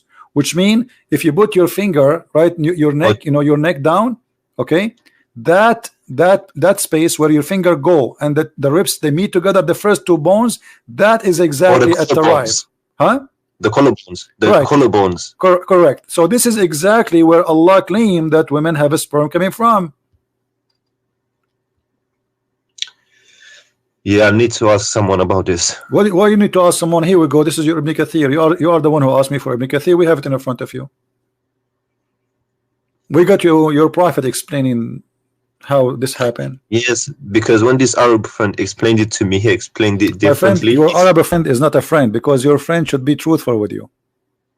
If he is a friend, he's a liar. And as you see, I'm not showing you anything from my own. This is your Islamic webpage. This is your Muslim translation, and this is all full of fabrication. And by the way, Ibn Kathir in English have nothing to do with Ibn Kathir in Arabic. Tons of things which is in Arabic is taken out, so people don't laugh. Yes. Well, is it okay if I get him to give you a call? Sure, anytime, no problem, no next problem. Time you're on. But okay, but let me ask you, my friend. As long you agree that there is, you discover with me from what you gave me, you are the one who asked me to read those verses, correct? Yes. Okay, from all the verses you gave me, we found that they have errors. So don't you agree now that Allah can't be God? Well, some things there's things that they are open to more than one interpretation. My friend, it's not about interpretation. I showed you your prophet interpretation. Stop playing games. The word sulb is the backbone, and women have no sperm, and the gushing fluid, the sexual fluid, have nothing to do with the baby for the women. Most of Muslim women actually they have no orgasm because they do circumcision for them. They don't do so when you have circumcision, the women she will never have orgasm. That's mean the women she will never have a child resemble her. No, but regardless, if the first part is true, if the second part is not true, then it cannot be a true statement. Do you understand what I'm saying? I understand. That's what I'm saying to you. Because if one of them is wrong, that's mean Allah cannot be Allah. I didn't agree with. I'll be honest with you. I didn't agree with this statement from the beginning, but I was trying to stretch it somewhere and find a way to explain it. Okay. But even the second part, the tribe part, is wrong. Okay, you know what? I'm going to give you a chance to give me another like maybe scientific miracle or something amazing. Maybe those are wrong. Maybe Allah he is right in something else. What do you think? I don't know. I'm not religious like that, so I'm not really, I'm not a practicing person, but yeah, so I don't really know many miracles, but I just know the Quran and some other than the bee thing. And there is something the Quran is like, you like something very much in the Quran, but there's something you like about it. Oh yeah, chapter 5 where it says if you killed one person, it's as if you killed all mankind. or something. But isn't it, this is a verse was given to Moses, not to Muhammad? To Moses? Yeah. I don't know. I didn't read the Torah. Okay, can you read the verse? Yeah, sure. Okay, read the verse for us. In English? Yeah, let me put it for you if you don't have it.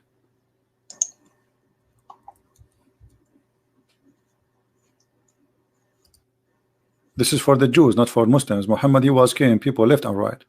Read carefully. Muhammad, he was quoting what the Jews received from Moses,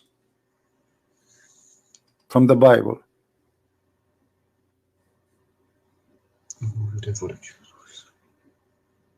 Not in a retaliation of murder.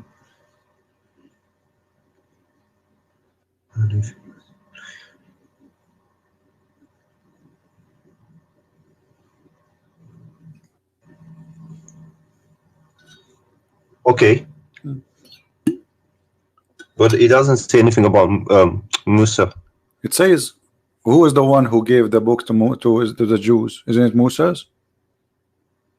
He was God on Mount Sinai. It doesn't matter, isn't it Moses, their prophet? Yes. Okay, so we give this order to the Jews. Obviously, it says the children of Israel, correct? Yes. Okay, who is the one who gave them this message? Moses. So this is a verse for the Jews. Okay, look at the verse after it. The verse after it, this is for the Muslims. The response for those who wage war against Allah and His Messenger and do mischief in the land, only that they shall be killed or crucified, or their hands shall be and their feet shall cut off in opposite direction, or to be expelled from the earth and to be disgraced, and etc. So where is the one who says if somebody is on here, who is the one who wage war against Allah? Anyone who refuses Islam. Yes, Me right now, anyone who refuses Islam, waging war against Allah. And what's the interpretation for this verse? You can read any interpretation. It says it clearly. Those are anyone who don't refuse Islam. As long you like Ibn Kathir, right? Don't you like Ibn Kathir? Yes. Okay, Ibn Kathir says kill the Christians because they refuse to accept Allah and His religion. That make them wage war against Allah. Anyone refuse Islam is waging war. Can I call you back in 5 minutes? Yeah, sure. I need to go in. But don't go long, because I'm not going to stay forever here. 2 minutes. 2 minutes. I promise. No problem. Thank you. You're welcome.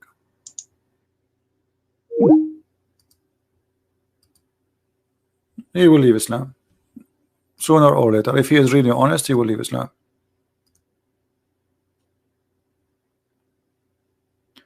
And if we go to the same verse, the one we say is, it says kill an innocent person, you will see Ibn Kathir saying innocent person is someone, he is a believer. Non-believers are not honest. Actually, there's an interview with the Chawadri with the BBC. They said to him, why you don't condemn killing of innocent people in the attack in London? He says, well, when we say Muslims, when we say innocent, we mean Muslims. Go watch it on YouTube. When we say innocent, we mean Muslims. For non-Muslims are not innocent, they are guilty. You can go right now and search for the video. And right now, actually, any Muslim, he can call me and I will show you the interpretation of Ibn Kathir. Right now. We have Abbas. How are you, Abbas? Peace be to you, brother. How are you? I'm fine. Go ahead. I thought I'd just fill in the slot for 5 minutes. Is that all right with you? What do you want to say? I want to talk about this verse, chapter 5, verse 32. Chapter 5, verse number 32. Okay, what do you want to say to us? Yeah, the brother was just mentioning the verse. All right. And you very rightly said what you said, that was Allah is saying, we have given to children of Israel. All right. It's true. Okay. But you have to read both verses together, 32 and 33. Okay. Now, let me make my point. Verse 32 clearly says, those who spread mischief in the land or the murder, only for 2 reasons you can kill them. There are 2 reasons that you can kill. Mischief in the land or murder. But the next verse which is in a way you can say is more superlative, more superior verse than the verse 32, which says, if those who wage war against Allah and His Messenger, waging war is coming to kill you, or spreading mischief in the land, same two categories was mentioned in verse 32. Waging war, coming to kill you, or spreading mischief. What you going to do with them?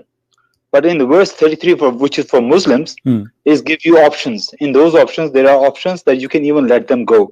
You can even throw them out of the land. But Allah says He gave to children of Israel only one choice. Okay, let me ask Kill you. them.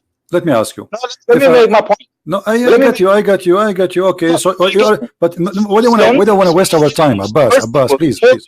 We don't want to waste our time. Just to make it clear, just wait. We are having a conversation. Clear my point. Did I make my point clear? No, you made your point. So you are saying those who are waging war against Allah, correct? Those who wage war, we will do this to them. We will cut their hands. We will kill them. We will crucify them. Correct? And also let them go as well. You can also let them live as well. Okay, so but no problem. No problem. So when we say that we kill those who wage war, who is in Islam is the one is waging war? Is it necessarily somebody holding a sword? I see, but in this context, it's talking about waging war. Okay, but I'm asking you in this context too, is waging war is necessarily holding a sword against Muhammad? It's all depend on the context. Absolutely, my friend. Waging war. So if a woman she insulted the Prophet, if a woman she insulted the Prophet, is her blood is free? Insulted the Prophet? Yeah. Give me an example. Any woman, any man, any me. Like if I insulted the Prophet, I'm saying Prophet Muhammad is a false man. Is my blood is free or I am not? I am guilty. I should be killed. I don't know where you're going with that. This is not the question. The question is clear. If I say Muhammad is a false prophet, am I waging war? Am I waging war and I am guilty and I should be killed? Either you say yes or you say no. No. That's not the point. No, this is the point. You see, you're avoiding the question. Because you are, Abbas, don't make me hang up on you. I like to speak to adult. I'm asking you, be a man. If a person, I am a Christian Prince, I say Muhammad is a false man. Am I guilty, deserve to die for saying Muhammad is a false man? Yes or no? Are you talking about according to Hadith in the Quran? You are saying to me, are you talking? What's wrong with you? My talk is clear. I am a Christian Prince. I said 1,000,000 times Muhammad is a false man. According to Islam, am I guilty or I am innocent? Should I be killed or I can live? You are spreading mischief. Of course, you are spreading mischief, and you go. So I should be. So I should be killed. So I should be killed. Let me give me an answer. You just said. You just said I doing mischiefment. The verse saying those who do mischiefment kill them. Correct? I'm giving you the answer. Verse give you 4 options. You can let them go as well. Depend how much mischief you are. Okay, so you Muslim now you can decide if you want to cut. Okay, guys, look what he said.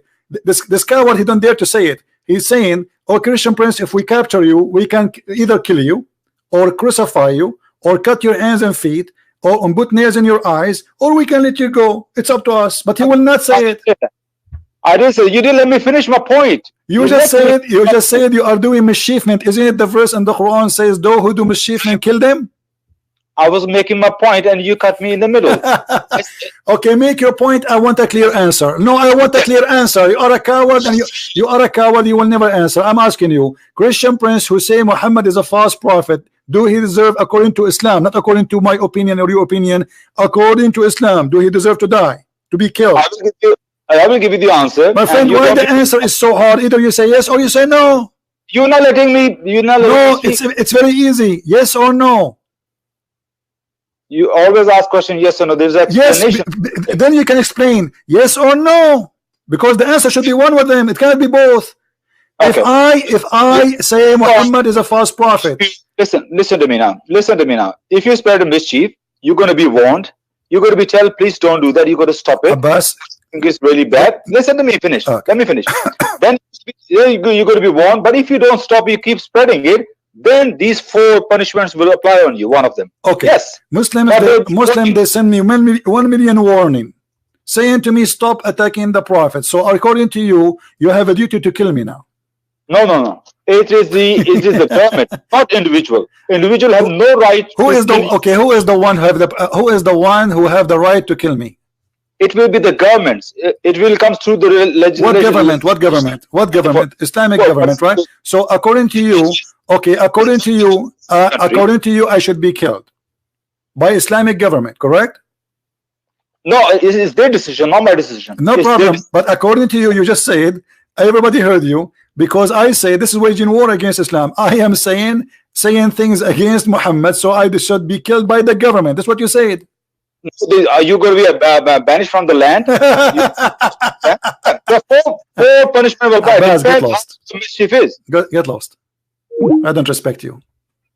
You see, I have to play around the bushes to get an answer with those people. I have to shout, I have to scream, you have to play games with them. They are like, you know, you play cats and dogs, and you know, I mean, it's a shame. It's a shame. They have no respect to themselves. I mean, the answer is so clear, but because he live in the West, because he knew he cannot say that, because he knew that this is they might even go after him if he says that. So he don't dare the coward to say it. They are not proud about their religion no more. They're potatoes. And here we have a story about a woman. She insulted the Prophet.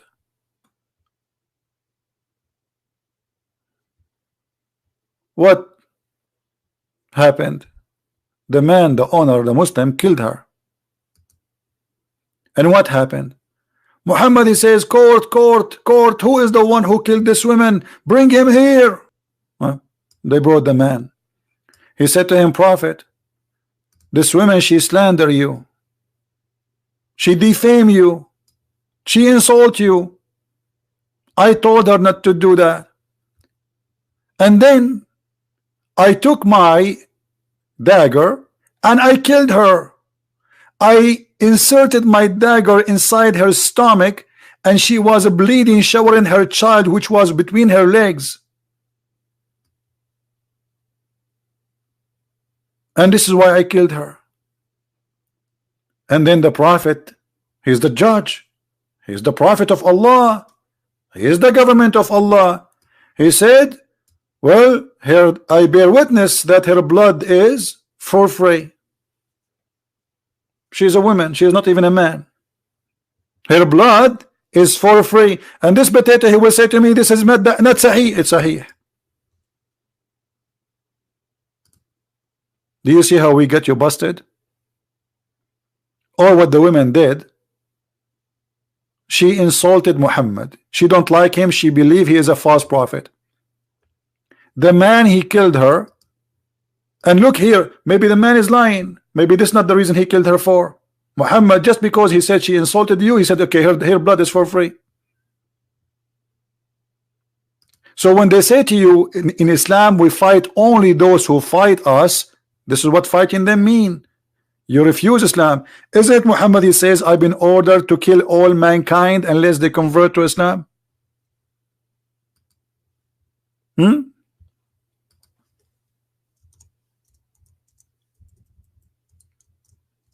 This is what Muhammad been ordered to do. His job is to kill all mankind. Either they convert or they die. It's in front of you. It's not you waging war. You are already in war with Islam if you don't believe in Islam. You do not need to carry a war. You know, many stupid people in this world, they think if you attack Islam, they attack you all. This is not true. Muhammad, he sent 3 letters to 3 kings saying convert or else, convert or die. Muhammad, he said, I am being victorious by terror. Let us see the other Muslim who is trying to call us what he want to say.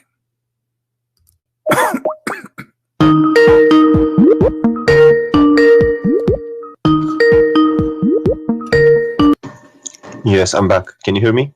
Yes, Saad, how are you? Yes, I was listening to the person that called you before. Okay. Yes, yeah, and I read the verse and I also read the tafsir. It's if you are completely honest, you can't deny the fact that it's talking about the children of Bani Israel. I am the one who told you that. Yes, and I went to read the interpretation, and Okay. yes, I can send it to you on Skype if you want. Yes, but this is what I said. I said this is about the children of Israel. Yes, I read that tafsir of Ibn Abbas, and it talks about the children of Israel. Okay, so you are repeating what I said. So, and now, what do you think? Yes. What do you think about your prophet taking the side of a man? He slaughtered a woman. She is a female slave, black slave, and he slaughtered her, the Muslim, and just because she insulted the prophet, he said her blood is for free. There's no punishment. What do you think about that? Where is that? Where did you get that from? This is the hadith. The story is written by you Muslims, not by me. Is it on the screen now? Yeah, I will send you the link too. If you want, you can open it and read it. Well, look, I don't want to do what the person before did. Trying to give his own interpretation. If that's what he says. I don't care about the other one, my friend. This is the story. It's in front of you. It's very clear.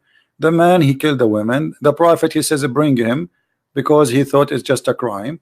And the man, he stood up and he explained what happened. He says, she is slandering you. She used to slander and defame the messenger of Allah a great deal, and he would rebuke her, but she would not pay heed, and he would forbid her from doing that, but she ignored him. The blind man said, one night I mentioned the prophet of Allah, and she slandered him. I could not bear it, so I went and got my dagger, which I thrust in her stomach, and I leaned open it. So like, this guy is really want to kill her. He hate her very much for doing that. So he killed her, and her child, actually, by the way, the hadith says in different place where her child was between her legs, and he was showered by the blood. And then when the prophet asked him why, look, why she did that, he explained that because she is slandering, she is insulting. What the prophet judgment is, no problem, there's no punishment. Here we go. And that's a sahih. This is sahih. Yeah, here we go. This is the reference in front of your eyes. Mm-hmm. And okay, and who's reporting the story? Whoever report Ibn Abbas. You mentioned to me Ibn Abbas a second ago, so you cannot say he's not good. Yes. Okay, so this is Ibn Abbas. Yeah, well, that's horrible. If that's true, that's horrible. Well, Muhammad, he did more than stories. Muhammad, he split a woman two pieces by tying her legs to two different camels, and she is 80 years old, just because she insulted him too. Was she a kafir or? For sure, she's a kafir. Anyone is a kafir. All people are kafir for Muhammad. Anyone who don't agree with him, say to him, yes, sir, he's a kafir. I'm not going to deny it's true, because have you heard about the Charlie Hebdo case? Yeah, I know about it. Yeah, but this is not a big deal. I mean, this is normal in Islam. The Muslims they do that. My friend, Muhammad, he did that in his time. I don't care what Muslims do, because Muslims can be right, can be wrong. Like today, I cannot judge Christ by me, because I can be a bad person, correct? No, but if you get your teaching from the Bible, so then this is why we don't go after a Muslim doing something. We have to go to the roots. This is Muhammad. Yes, it's horrible what I've read. Okay. I must say, I'm not going to be lying. Why you want to stay as a Muslim then? Why you don't leave Islam? Well, because of my family and stuff like that. So what, your family? I mean, you are a smart person, and it's a stupid religion. It's an evil religion. It's an ugly religion full of lies. So because of my family, I will believe in stupid things. That's not right for you, my friend. You are smarter than this. In my heart, I know that something is fishy. But okay, I can't. My friend, I am not a Christian because my father is a Christian. Absolutely not. I don't care if he's a Christian or not. This is his business, because this is a personal choice. He will go to heaven or he will go to hell. It's up to him.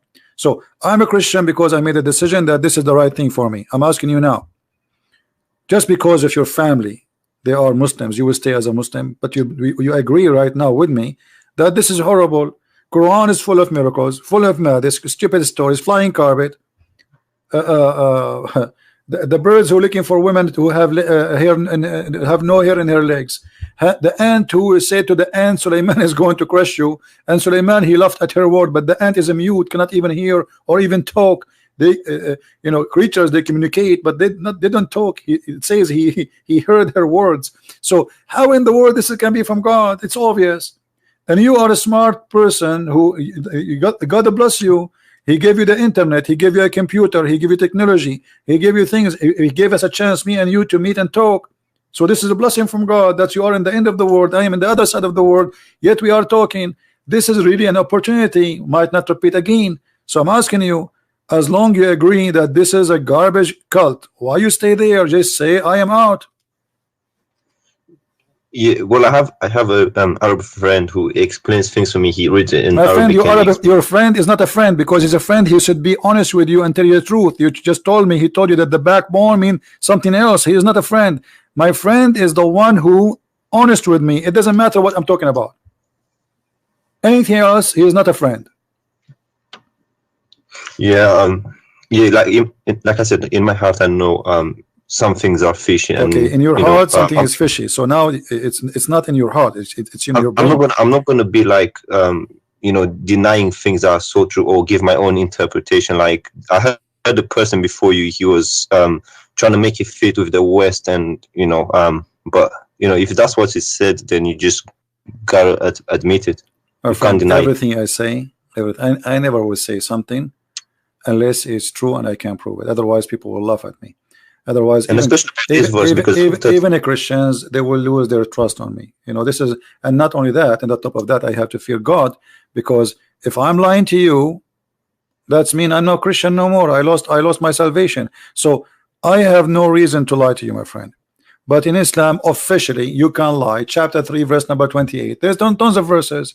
You can lie, and you will not be questioned by Allah. Even the Quran says, you know, Allah will not question you for false oath. You can take even a false oath in Islam. In Christianity, Jesus said, say yea, yea, or nay, nay, which means you cannot take an oath. Anything else is from the devil. Those who take oath, they are obviously lying. They jump to say, I will take an oath, because now he's saying to us, I lie all my life, but today I decide to be honest, so I'm going to take an oath. A Christian person should not take an oath, because he should be always telling the truth without oath. So we have a religion saying you can lie, you can make a statement which is a false statement, you can say something in your heart, but in your lips is something else. It's okay. Yeah, here we go. This is Ibn Abbas, the one you like. It says, I don't like him, I just looked at. Doesn't matter if you like him or not. Who care about it? It's not about liking. We're not taking selfie with him. But this is what the teaching is. It says here that the Muslim who take non-Muslims as a friend, and he is sincere. If he is sincere, he who is sincere. Yes, I know. Yeah. So if you do that, you have no honor, no protection, no mercy from Allah, unless what? Unless that you guard yourself against them, save yourself from them, taking it as it were security, saving yourself from them by speaking in a friendly way toward them while your heart is like this. This is the devil. I know. Your friend was doing taqiyya with you, my friend. Or Tawriya. He was doing taqiyya, exactly. He's trying to protect Islam against your thought. You have a questions? He knew that you have a question. I know. Listen, I know. I come from a Muslim majority country, and I know what the things that were told about Christians, Jews, and unbelievers. So okay, I'm not going to be here. Where are you from? Are you Arab?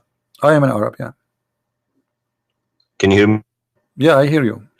I said I am an Arab. Yes.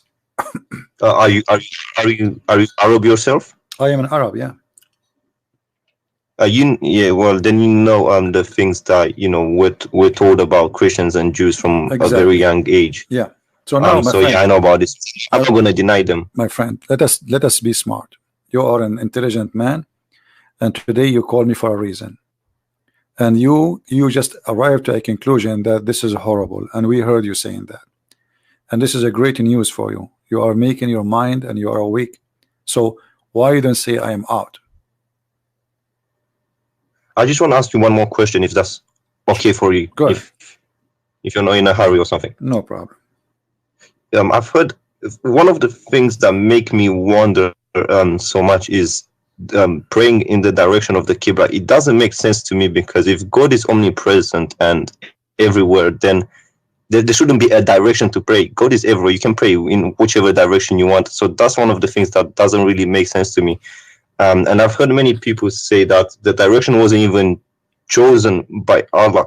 It was chosen by Umar, but I don't have evidence for that. I'm not sure. Do you know anything about that? Yes, it says وَافَقَنِي رَبِّي فِي ثَلَاثٍ. My Lord, he agreed with me in 3 things. In fact, there's many hadith says he agreed with me in 7. Some they say 10. So Allah, he agreed with Umar in 3 things, and one of them is the direction and making the Kaaba as a prayer station. And here you need to ask yourself, what kind of God? He forgot about the Kaaba all those years. Muhammad was praying to Jerusalem all these years. Suddenly, Umar al-Khattab, he said, okay, well, let us pray to Jerusalem, pray to Kaaba, you know, and that supposedly was an idea from Umar, and Allah, he liked the idea. And not only that, you know, Allah, he took the words of Muhammad, and you know, he brought the verse exactly as Umar he said. And you are the one who said to me a few minutes ago, if you remember, that the Quran itself is a miracle, right? Yes. Okay, should Allah then copy Quran from Umar? If nobody can make Quran, but Allah take his Quran from Umar, how that can be? Yeah. Well, in the Quran it says, I can't remember the verse and so on, but it says that with Allah is talking, and it says, I've chosen the direction for prayer for you. So basically he said, I've chosen the direction. No problem. But you see, this is Islamic reference, and this is Muslims who preserve those references. It says, read carefully with me. So the verse was revealed the same as I had said. Do you see it? Yes. But I thought nobody can make Quran like the Quran. But Allah here is copying Umar, and he put what Umar said exactly in the Quran. Yes, because, you know, it's hard for me to admit it, but even if something is written in the Quran, we don't have a guarantee that's 100% from Allah. It could have been, my friend, you know, who wrote about it's 100% or not. Now we have a story where all the Muslims agree upon it, that Umar, he said something, Allah, he take it and he put it in the Quran. The Muslims agree, not me. This is not a Christian reference. So as long the Muslims they agree that yes, Allah, he learned from, he took from Umar. Umar, he says something, Allah, he take it, he make it Quran. That's mean Umar, he's making Quran too. Yes. Yeah, that doesn't sound right. Secondly, I denied the Quran order. If not Umar, Muslim women, they will not wear hijab. I mean, how in the world this is happening? Umar, the story says that Umar, he keep asking Muhammad to make his wives wear hijab, wear hijab, wear hijab. Muhammad, he don't answer. Then one day, Umar, he made fun of Sauda. She was doing poo-poo. So the reason for the hijab for all Muslim in the world is the poo-poo, the ass of Sauda, and the savage Umar who is making fun of her ass. This is the reason. All this time, Allah did not notice that women, they should wear hijab. Just because Umar, he said something, and again, as Umar said, Allah take the verse, he put it in the Quran, and he make the order for hijab. Yes. Yeah, that doesn't sound right at all with me. Okay.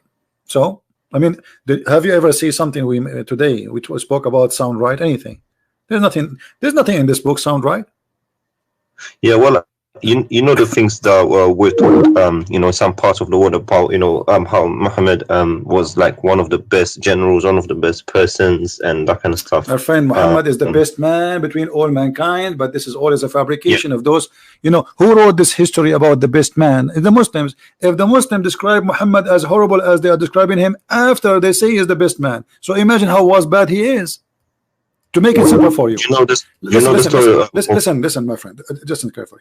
Let us say I was in the army of Hitler, and Hitler was victorious, and now I'm writing how amazing Hitler is, and I say there's a guy, he have a slave, and the slave, she was insulting Hitler, and then Hitler said, who killed this slave? Bring him here. And then the guy, he stood and he say, Hitler, this slave was insulting you. And Hitler, because he's amazing and he's all justice, he said, because she is insulting me, her blood is for free. Remember, this is a history written by the Muslims. So if this is the great man, the great history, The Muslims here, when they wrote those stories, they are proud of it. They are not reporting something to be ashamed of. Do you understand? Yeah, I understand. And even between the hadiths, there's disagreement between different schools of thought. My friend, no, the disagreement, let me tell you about the disagreement. This is all is a garbage talk, because the Muslims, when they disagree about something, is just to support a propaganda. As an example, if you are a Shia, you say this book I don't agree with. If you are a Sufi, everyone here have his own propaganda, so to support his ideas. Yeah. Otherwise, all those hadith, there's no guarantee, and the Quran too, there's no guarantee. Okay, if we go now in the page number A in the Quran, I don't know if you have the Arabic Quran. It says that this Quran, according to recitation of the following, or Hafs Ibn Asim and Asim Ibn blah, blah, blah, blah, blah, blah. Okay, what is the Quran? There's no Quran. All of this is recitation. Yes. Okay, what is the proof? What is the proof that this is the true Quran? If Asim himself accused by a Muslim to be a fraud. And there's a Quran in Welsh. You know, people in Morocco, they have Welsh or Welsh. I don't know what it's called. There's many Quran. Yeah, correct. But yes, but I'm trying to tell you that the idea of who support and who agree, this is depend in the propaganda and the agenda. As an example, the king of Saudi Arabia right now, to support his royal family, they push some hadith in the front. Don't go against the ruler. You know what I mean? It's a game. It's just to control. So political. Or exactly. So, but the hadith is there, and nobody can deny it. But if you have an agenda, you can say this is weak anytime you want. You can say I don't agree with it, because you are not saying I don't agree with Muhammad, but they will say, oh, this guy, I don't trust this report. You see, like, to avoid to be like you are a guy denying what Muhammad said, you say I don't trust this guy, but you don't dare to say I don't trust Muhammad. So this is a dirty game. Like when we show the Muslims saying the Quran saying that the sun set in murky water, they start saying to us, it doesn't say that. Say that again. Sun sitting in what? In a muddy hot water. In a what? What do you mean sitting in a water? The Quran says the sun set in a muddy water. Chapter 18, verse number 86. How is that possible? You can't sit in a. This is what the Quran is saying. They ask Muhammad, tell us about Zulqarnain. Can you show me that, please? Yeah, it's in the screen.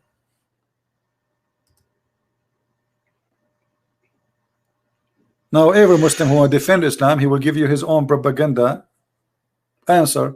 Oh, it doesn't say really. This is how Zulqarnain he thought. It doesn't say that. Read it carefully. The Allah is reporting, not Zulqarnain is not talking, saying that when Allah he established for him in the earth. What's Hamia? Hamia mean hot, boiling. Oh, yeah. So we establish for him. They are asking you. They ask you the same as the other stories. You know, they ask you about the crescent moon. They are asking him how the crescent moon happened. So he could not. He have no answer. He says this is for timing, but it's not a question. They are asking him how this happened. How this moon sometimes is crescent, sometimes it's round, but he have no answer. He said this is for timing. Then they said they're asking you about Zulqarnain, and there is no guy. His name is Zulqarnain. Have you ever heard of a guy have a name? Zulqarnain, the word Qarnain in Arabic mean two horn. Have you ever heard of a human have two horn? No. So the thingy, there was a legend. There was some legends. Yeah, I think I know what you refers to. Alexander the Great. There's a legend written about Alexander the Great by a Syrian person, a person from Syria. He wrote a story about Zulqarnain, full of fiction, but the person is real, but the story around him is fiction. So Muhammad, he took it and look, he said we established for him in the earth and we gave him all means, so he's a prophet of Allah. And then so he followed the way until when he reached the sitting place of the sun. Can you tell me where the sitting place of the sun? That's wrong. It can't be scientifically. It can't be. You know, he doesn't have a. But he's saying until he reached the sitting place of the sun. This is the one who's talking is Allah, not the guy. Well, that's not right. It doesn't make sense. That's stupid. Not only not right. So it's not a place because if you're in China, right? Yeah, it's going to be different. No, my friend, the sunset everywhere. I'm talking to you right now. It's sunset in my house, and I can see the sun setting from my window. I do not need to go anywhere. Correct? Yeah. Okay. Until when he reached the setting place of the sun, he found it. When you say I found it, I'm reporting a find. Correct? It's a fact. It's not like he thought, as Muslim they try to say, he found it sitting in a spring of Hamia. And the Muslim they say, oh, he meant like when he saw the sun going in the ocean. Oh, first of all, my friend, it doesn't say ocean. It says a spring, and a spring is not an ocean, correct? Yeah, spring is water. Yeah. Why it says a spring? Because there's legions about the you see, still water and spring water. No, there is like many. They could not explain why some places in the earth have boiling water in the ground. So many they have legend that this is because the sun jump in that water, and that water, this is the place where the sun sleep. So this is a legend. Muhammad, he took it, he put in the Quran, and then he found near it. Near what? Near where the sun sit in place. How in the world this is? And then the Muslims, in order to save, they give you this false interpretation. But Muhammad, as usual, he cannot keep his mouth shut. Muhammad, he is a very good man when it's come to stupidity. So he cannot keep his mouth shut. And look what he said, that Muhammad, he was riding in his donkey as usual, and Abu Dharr, he was behind him. I was sitting behind. I don't understand why you have to lie in order to, because it's a matter of salvation. If you lie about your salvation, you're fooling yourself. Really. Exactly. But why. But because in Islam, my friend, because in Islam it's allowed to lie, so it's a practice, it's tradition, it's religious. So it's good to lie in Islam. There's many Muslim scholars, they are proud about somebody lied to someone and made him convert to Islam. It's not a shame, because supposedly he is saving him. So I was sitting behind the Messenger of Allah, who was riding a donkey while the sun was setting. He asked, do you know where this set? I replied, Allah and his apostle knows best. He said, it's set in a spring of warm water. Do you see it? Yes, Hamia. So why they lie to us? They say this is how Zulkarnain he thought, and this is not what it says. Do you understand? Yeah, things are clear. I don't understand. That's one of the things that kind of makes me wonder. Like, if he clearly says this, why do you have to give your own interpretation? And yeah, sometimes I don't understand it. So after all this conversation, my friend, what do you think? Why you want to leave Islam? Well, to be honest, in my heart, I just I try to like explain and say maybe there's another way, but when you really, if you're honest to yourself, and a bit intelligent, you don't really have to lie, because you're lying to yourself. If that's what it says, that's what it is. But for me to to go out officially and say that I left it, there's going to be a bit of consequences. Where I'm from is not that easy to say, look, I just left it. So let me understand you. You are saying you are not going to say I left, but in your heart you left. Yeah, I always had I always wondered, and even this going in the direction of the Qibla didn't make sense to me. You are a person who just left Islam, but you don't want to say I left Islam. I got it. Okay, good. Yeah, where I'm from is difficult. I understand. So, my friend, I'm happy for you. You call me to prove to me Islam to be true, and we have the end of the conversation. You agree with me that Islam is a false religion. That's wonderful.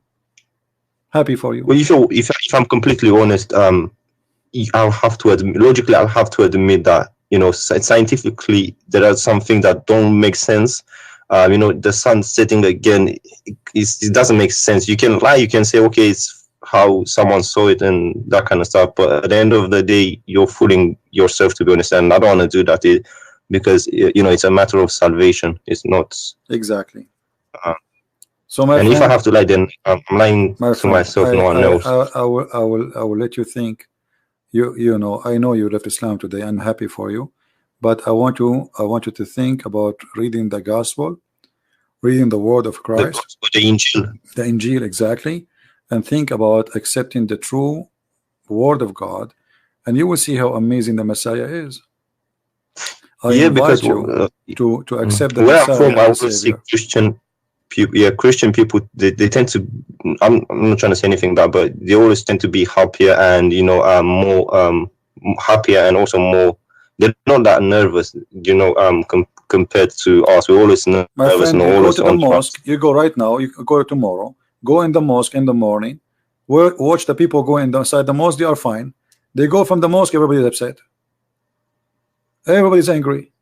You know, it's a place where hate is generated. We as a Christian, when we go in the church, we pray for all the world, Muslim, Jews, Hindus, Buddhas, atheists. It is what Jesus said. Pray for those who curse you. Pray for those who insult you, those who they are discriminating you, those who they are killing you. Jesus in the cross, he says to the Jews, when the Jews are screaming at him, your blood is in our hand, he said, Father, forgive them, they don't know what they are doing. This is the difference, my friend. This is why we are happy people to be following Christ, because Christ, he take our anger. Anger is a poison, will kill you. Hate is a poison inside you. You will be the first victim of your hate, because you will never enjoy anything. You will not enjoy even a second with your children, because you think. This is why Muslims always, they think there's a conspiracy against us. Those are Islamophobic. Those are attacking us. But the truth is the opposite. Go and see how many people just killed in the last 7 days in the name of Allah in Nigeria. Like in Nigeria, they release hundreds of girls. Imagine they are kidnapping them for what? They kidnap them just to rape them and make them have babies. That's all. They want the babies. I raised this issue with my friend, and he said, for example, ISIS, he said those are not Muslim. But then again, if you think about it, they are not whose Muslims? name are Muhammad, he did the same. Muhammad, he kidnapped the women, he raped the women, and he took their babies. What? You see, if you are following Jesus, how I can say to you, you are not a Christian? If you are following Muhammad, how I can say to you, you are not a Muslim? Correct? Yeah, that's true. And also the fact that, you know, when us, they say we're killing in the name of Allah, they're not saying any other names. So yeah, if you think about it, the teachings and the things that they're getting from is, you know, from the Quran or the Hadiths or whatnot. Correct, my friend. Well, so I'm happy that I have you today. Feel free to call me again if you wish, and if you can, let your Arab friend call me. That will be a good challenge. Tell him to call. Tell him, hey, listen. As long you tell him, I'm sure you can do better than me because you speak Arabic. I want you to get this guy. His name is a ChristianPrince busted. Yes, he's from Egypt. No matter where, don't tell me. I don't care. I don't care how big he is, how small he is, how long his beard. All of them, they are the same for me. They will end as they enter. You know, just let them come, and you can ask any sheikh you want, not only this guy. I mean, any sheikh. The bigger he is, the better it is. Trust me, and you will have fun. You will have fun. Trust me. No, you will love it. For me, it's clear. Regardless. But are you coming on tomorrow? So I don't know, my friend. Maybe I have no idea when house. I come. Sometime, if I can, I will be here tomorrow. Subscribe, turn on your notification, and if we are here, you will know. Okay, and I'll let him speak to you. But for me, it's clear. You know, in my heart, I always had the doubts and stuff, but now you made them clear. All right, my friend. Well, I'm happy to have you, and thank you for calling. Take care. All right, thank you very much. You're welcome. But you see, he called me to prove to me Islam, and he ended leaving Islam. That's wonderful. What do you want more? We have a Muslim. Prove to me Islam, and he ended leaving Islam. That's wonderful. What do you want more? Mute YouTube, please. Hello. Oh snap! Hello. Hello? Yes. Oh snap! Mute YouTube, please. Is this hello? ChristianPrince? Yes. Oh snap! Mute YouTube, please. Mute YouTube.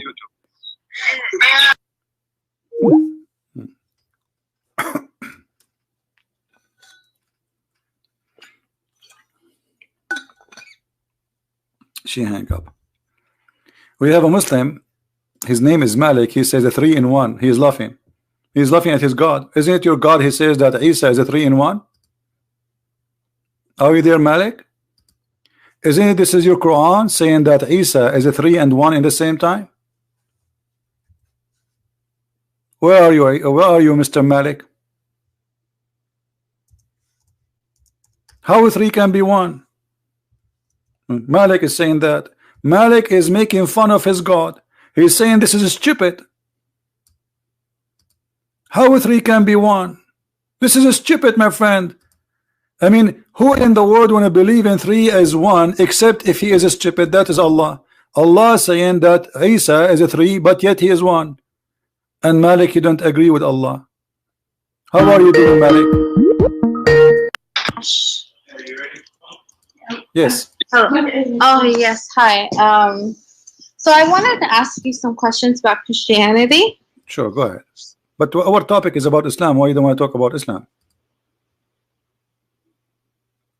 I'm just curious. I see you always debate Muslims and you know, and okay, go ahead. to try to prove them wrong. So no problem. So, you know, I hear about all these child molestations that priests do, you know, and you know, also the nuns. Why is that? Let me ask you, those you said the child molestation, what the age of those kids? Some of them are teenagers, some of them are little kids such as 5 Like what years age? old. Give me age example. Give me age. Like 5-year-old children. Okay, so 5, 6 year olds, is that the age? Yeah. All right, but that's mean your prophet is a child molester. Those priests, they will go to hell. Jesus said, those who hurt the little one is better for them to put a milestone in their neck and they throw themselves in the deep ocean, which means Jesus already said they will end in the worst hellfire ever. How you explain to me that as long you are against child molestation for someone she is 6 or 7, that you have a prophet who marry a child she is 6 years old? So then why do the Christians do it? You know, these my friend, priests, first of all, I can show you tons of Muslims arrested. Hold on. So you are saying to me, those are the worst of us, they are criminals, they are not Christians. Because the Christians is those who follow Jesus, not those who call themselves Christian. This is why Jesus said, not everyone says to me, Lord, Lord, will enter the kingdom of my Father, but the one who do his will. Is that the will of God? No. So the question is, as long you agree that they are child molestation people and they are bad and they are ugly, how come your prophet is following them? Who is following who? Those people, they are not following Jesus, they are following Muhammad. This is Sunnah. The practice of a child molestation is the practice of Islam. He married a child, she is 6 years old. Explain to me, go ahead. Oh, Lord. Okay. Yes, he married her, but he didn't have sex with her until she became of age of puberty, when she became a woman. Really? But it says in the front of me that she was 9. Yes, so when she was 9. So you are saying to me, in the age of 9, somebody can molest you?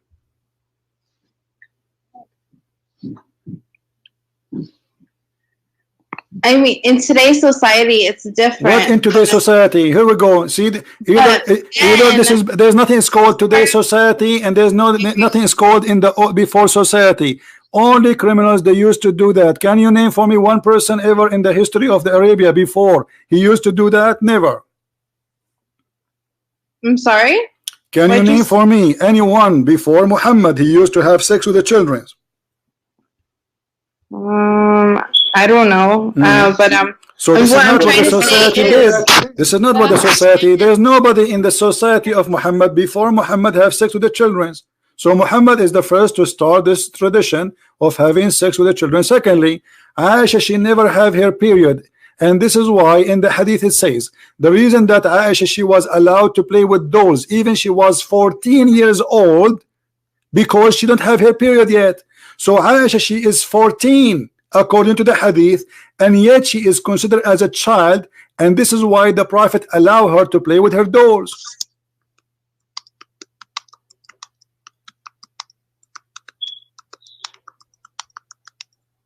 Are you searching Prophet Google?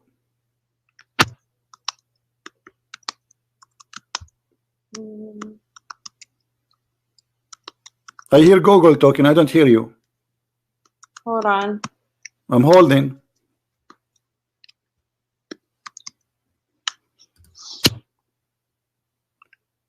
And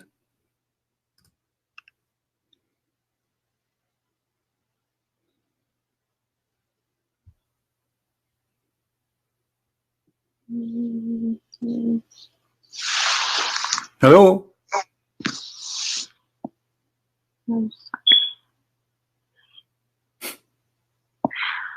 Anyways, like I was trying to say, when like at a certain age, you know, girls were expected to get married. So you agree? Okay, so now was your prophet a good man? For us, those who do that, they would put them in jail. According to Islam, right now, the Muslims, they practice this in Islamic countries. They marry girls at the age of 6. Are you against that? Today they marry it because this is a sunnah. Whatever Muhammad he says, you follow. Are you willing to give your daughter at the age of 6 to a man? He's a Muslim.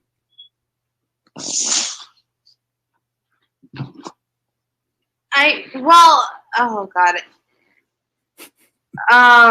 Like, oh gosh. What is that? Well, I wouldn't. When she became a teenager, if she wanted to get married, yes, I would allow her to. My friend, with my respect to you, with my respect to you, I said 6 years old. Your prophet, he made it clear that this is everything he do. Muslim, they follow. Muhammad, he pray like this, you pray like this. Muhammad, he marry like that, you marry like this. This is sunnah. So Muhammad, he marry at the age of 6. If a big sheikh like Shabir Ali, he come round and he want to ask for your hand, or Zakir Naik, Zakir Naik is 54 years old. Your daughter is 6 years old, and he came to marry your daughter according to Allah teaching. Are you willing to do that? I would advise her to wait. You will advise your 6 years old to, guys, she will advise her 6 years old daughter to wait.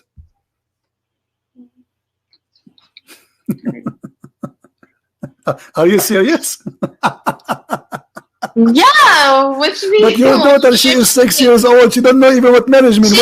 What do you mean you will advise her to wait? No, hold on. You know, when you say I will advise my daughter who is 6 years old to wait, I mean, are you serious? She is 6 years old daughter. She is eating chocolate and she have ton chocolate in her face. This is the girl you want to advise her to wait to get married later? Well. Yeah, I wouldn't want her to get married because she's still a child. But thank you very much. So Muhammad is marrying children. So as long you are against, so do you consider? Are you saying that having sex with a child is a crime? No, because it's different in that history of time. My friend, stop talking about that time. We are talking about today. You Muslims, you follow what Muhammad he came with the message for all time, not for that time. That's what Muslim says. So Muhammad, when he practiced something, Muslims, they have to follow. Today, 2019, if Zakir Naik at the age of 54. It doesn't say that girls have to get married at a certain age. It says that even the Quran mentions speaking about divorcing children. Do you know that? Oh my God, no, it does not. Okay, what if we show it to you in the Quran? What you would do?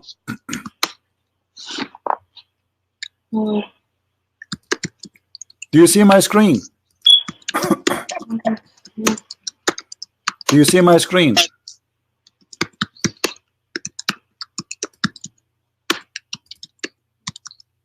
Here we go. Google again.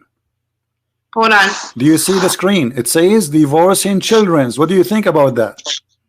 The Quran have rules about divorcing children.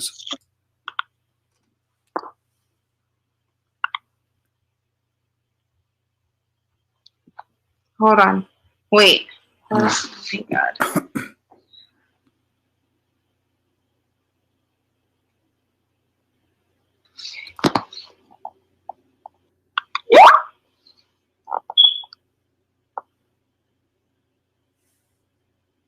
Look, if you cannot, okay, so in the, it is in the hadith, you cannot force anyone, your daughters, to marry anyone they don't want to. I was talking about force. You can give a child some candies and she will go with you to the bed.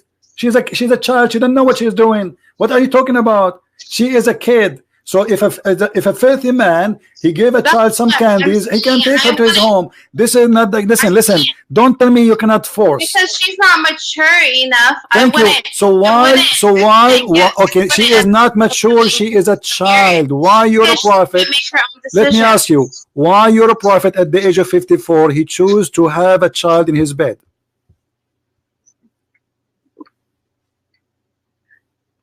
What that present to you? I mean, he have already many wives. Why he choose? There's many women. They are women, already women, growing women. Choose one. She is maybe 17, 18. You know, child. This is six years old. She is 6 years old. How in the world somebody is 54? He go after what he saw in that child, make him get tempted.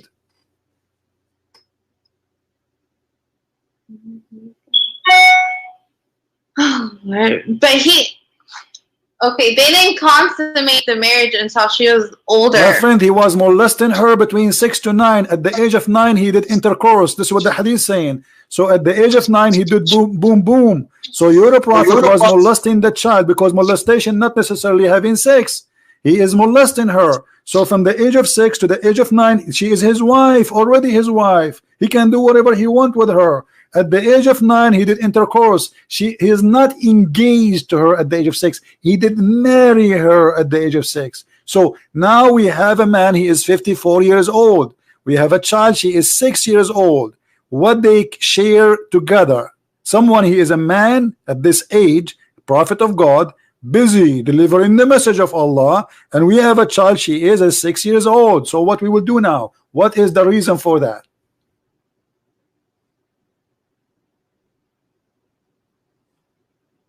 Okay, but what about, so it said, you know, Mary was about like 12 years old when she was married My to friend, Joseph. who said that?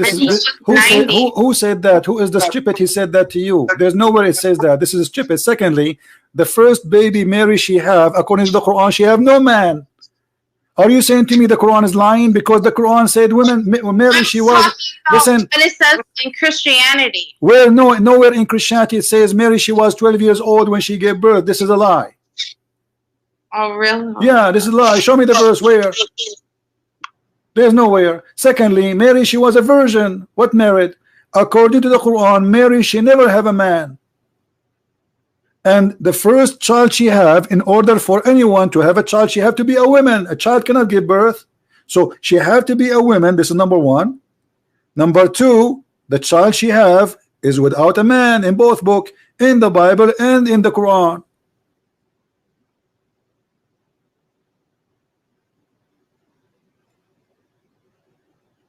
How old are you, miss, if you don't mind?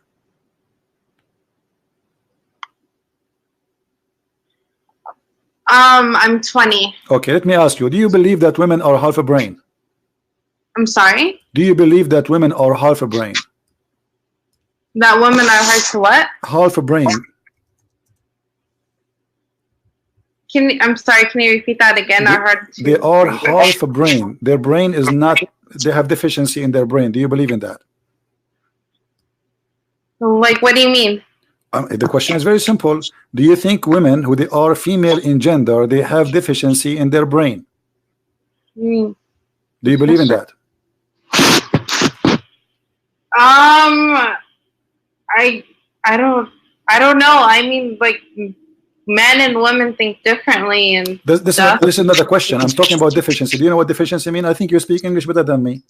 Deficiency, it's mean they have something wrong in their creation.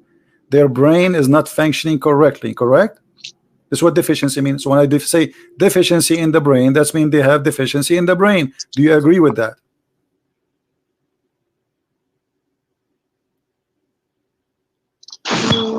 Why are you asking this? I want to see your opinion about what some people think. But some people think women are not smart. So do you think women are not smart, women are stupid, and men are smart? No, you don't agree, right? I agree with you. I don't believe in that. Their own way. Okay, so women, they can be smart, right? Women, they are smart, not stupid, right?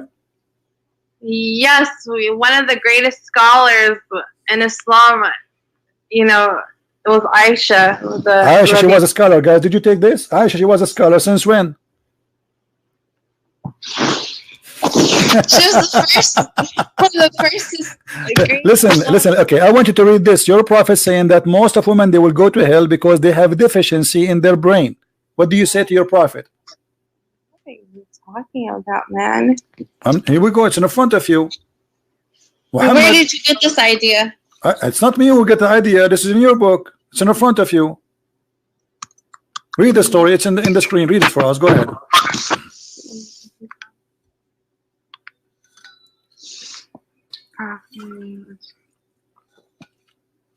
Hold on.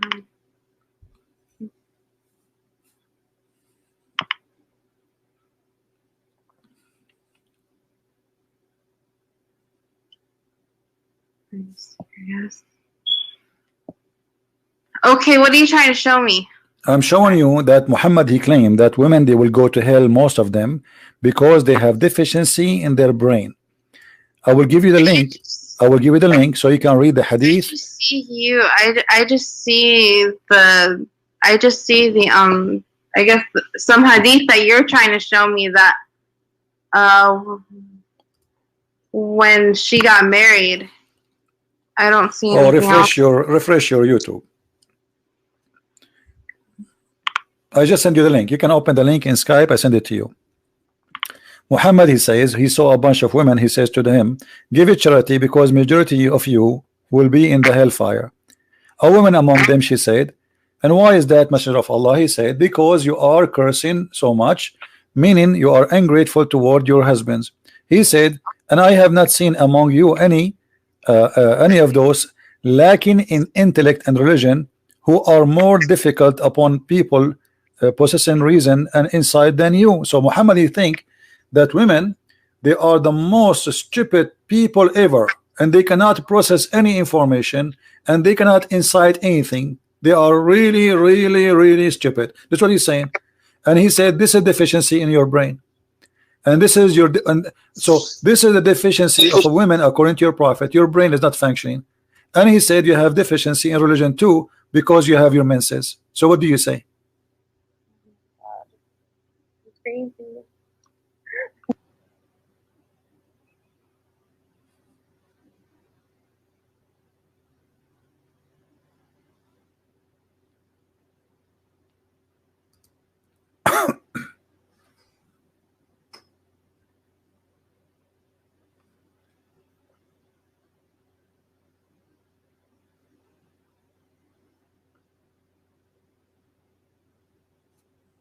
What do you think, my friend? I'm happy, by the way, that you call me, and I apologize if I'm a little bit screaming or etc. But I get excited when somebody, I help. When I see people I'm helping, I really get excited. So, what do you think? Do you agree with Muhammad saying that you have deficiency, and you are stupid, you are silly, you will go to hell? And why? Because you have deficiency in the brain, and you have your menstruation every month. Do you agree with that?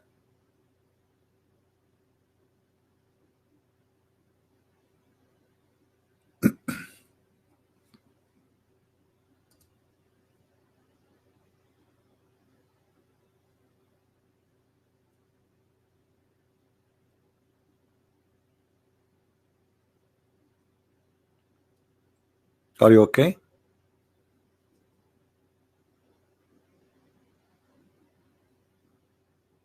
Are you ready to leave Islam or not yet?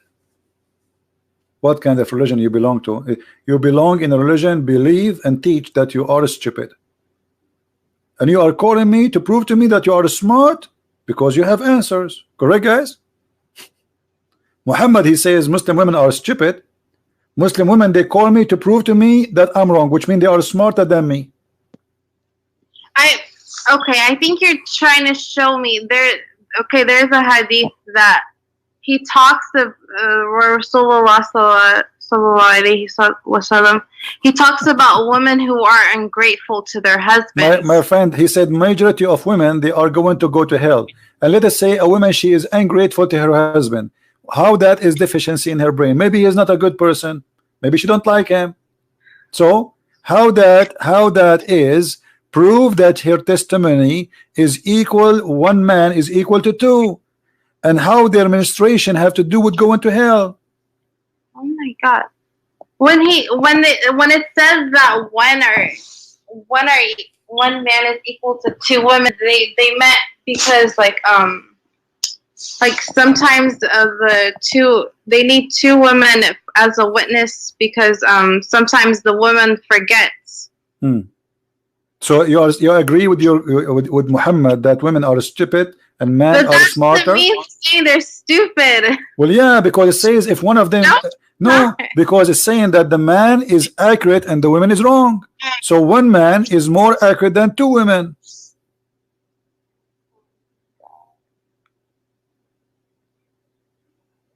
This is what it says. One man is more right than two women. So two of you, you need now to ask another sister to call me, because two of you are equal to me. You alone is half. It doesn't mean that one man is greater than two women. It's not saying that. Okay, it doesn't say in the Quran that the man he can beat you because he is maintainer of you and because you are stupid. That means he can correct you. Yes or no? No, it does not. Okay. It does not say that. When you read the hadith, no, you have to read the hadith too. You can't just read Quran and make these claims. You have to read. My friend, here we go. I'm reading the hadith and reading the Quran. The Quran in front of me. It says that the man he can beat you. Here we go. Chapter 4, verse number 34. And the man is in charge of the women. Why is in charge? Because women, according to Islam, are stupid. Men are maintainers of women. That's supposed to take care of them. Okay, how they take care of them? By beating them. Read the hadith. Read the Quran. They are the one who will correct you, which means they are the one who can make a judgment if you are right or wrong. He is your God. He is the one who school you. He is the one who admonish you. He is the one who beat you. When the man he have all those things in his hand, that means he is the one is right and the women always wrong. Can a woman beat her husband in Islam if he's wrong?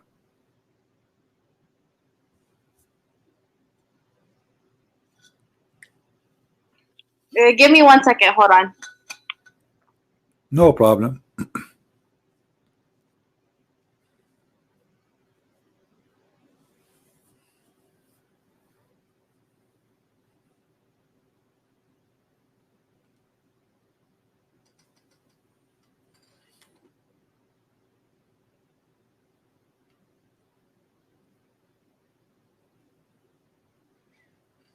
Your Google is so slow.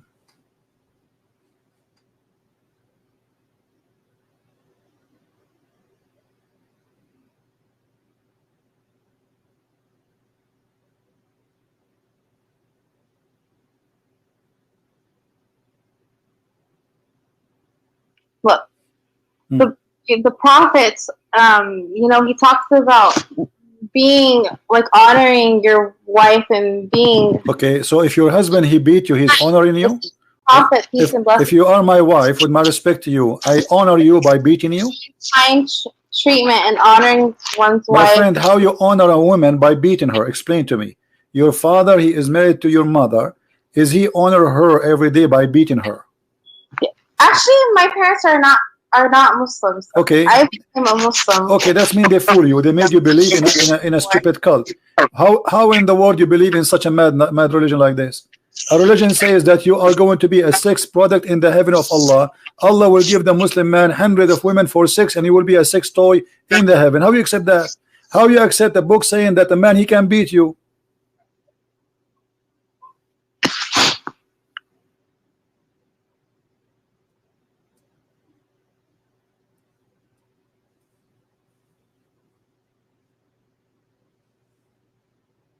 How in the world a woman believe in such a mad cult like this? A man who is a child molester. You are against child molestation. By the way, I can show you 1 million imam molesting children in the mosque. It's all over. But your prophet is the first child molester. How you believe in a book says the man he can beat you? Why? You are in America. If you live in the USA, if you beat a dog you go to jail, which means Muslim women, she don't have right of a dog in America. If I beat a dog in America, I go to jail. In Islamic countries, according to Islam, if the husband beat the wife, he is doing his right. A dog in America is more protected than a Muslim woman. This is the truth.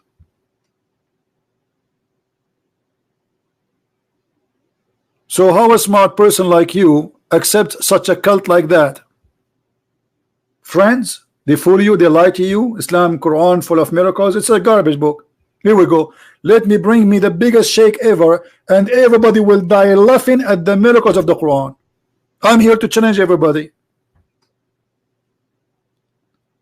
Who is the sheikh right now who is listening would like to call us so this lady she can see how stupid the Quran? This is the book of stupidity, literally.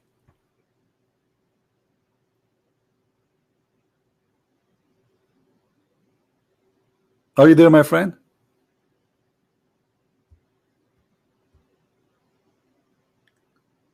Did you decide to leave this cult? You're smarter than this. How a lady like you go to school, she have a brain, she is smart, she accepts such a madness like this. Our religion says that man is maintainer, and how they are maintainer because Allah He excel, and they spend their property on you as if you are, with my respect to you, as if you are a whore or a hooker. This is a shame. Because I spend my money in my wife, I have the right to beat her.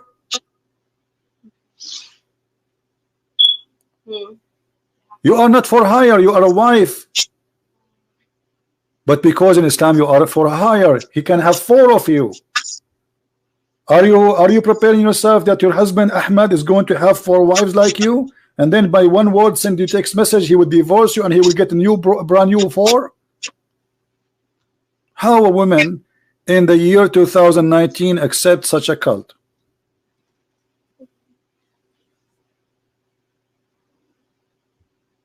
It's your friend, my friend. I know you have a friends in school who fool you. They made you believe that this is an amazing religion. We are the Arab, we are the one who made Islam, and we are the one who is going to expose it and destroy it.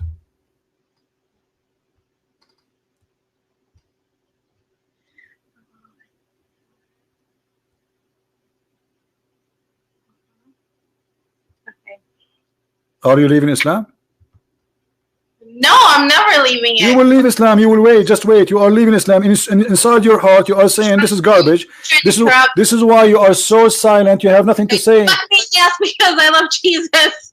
No, you see, you have no answer. Do you have an answer? You don't. She hang up. You are out of Islam already. This is why you are so quiet. You have nothing to say. What do you want to say? I mean, this is garbage. Look at this. We have to use violence to make you obedient. This is what the Quran is saying. This is rejected even with animals these days, which means Islam treat you less than animals. If an owner of a dog in America, he forces his dog by violence to obey him, he go to jail. A woman in Islam, her husband, he have the right to force her by violence, by beating her, so she will obey him. How? Hey Muhammad, how are you?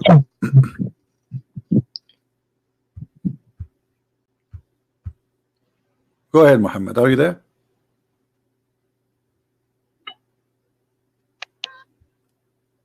Hello? Hello. Yes, Muhammad. What do you want to say to us?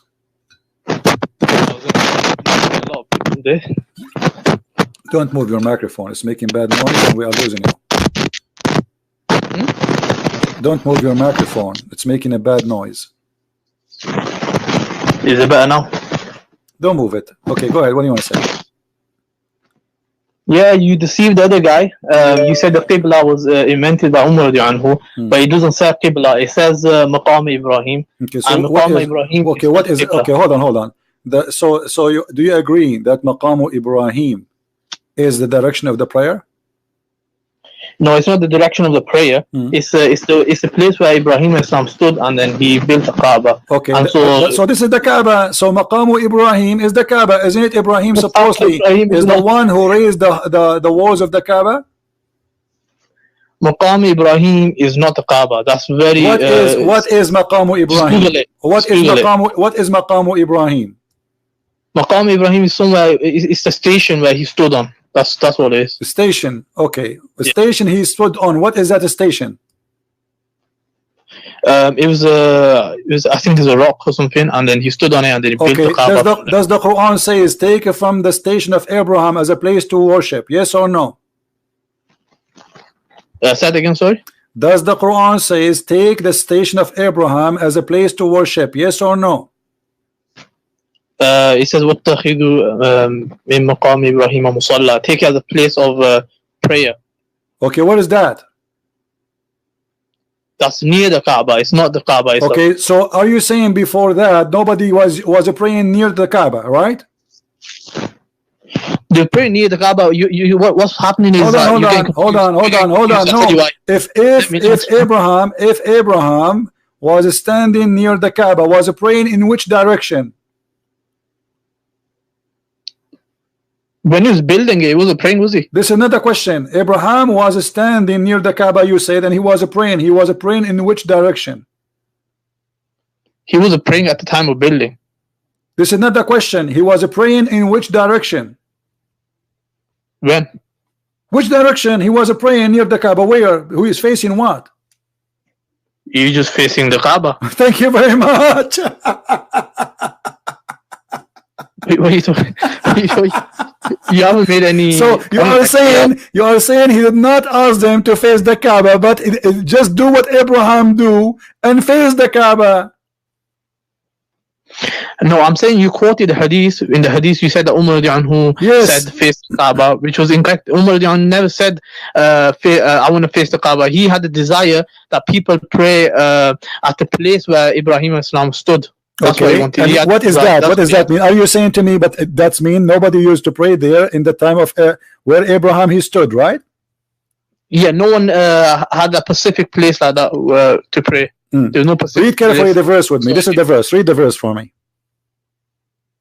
1 minute. Let me open YouTube.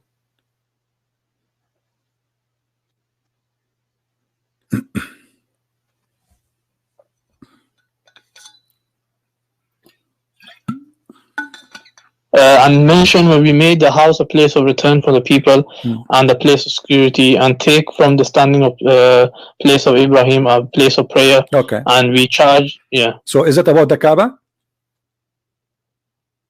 No, this is regarding the Maqam Ibrahim. No, hold on. No, it says, and we made the house. What house?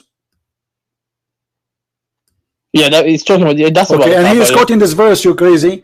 The hadith saying this verse about the place of Abraham. It is my words. So all of this is what the man, his name Omar, he said.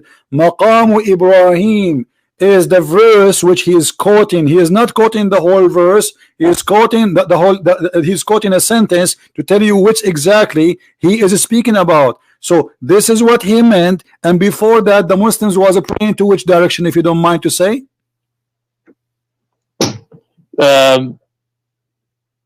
What do you mean? They already prayed. Before this verse came, the Muslims were praying in which direction?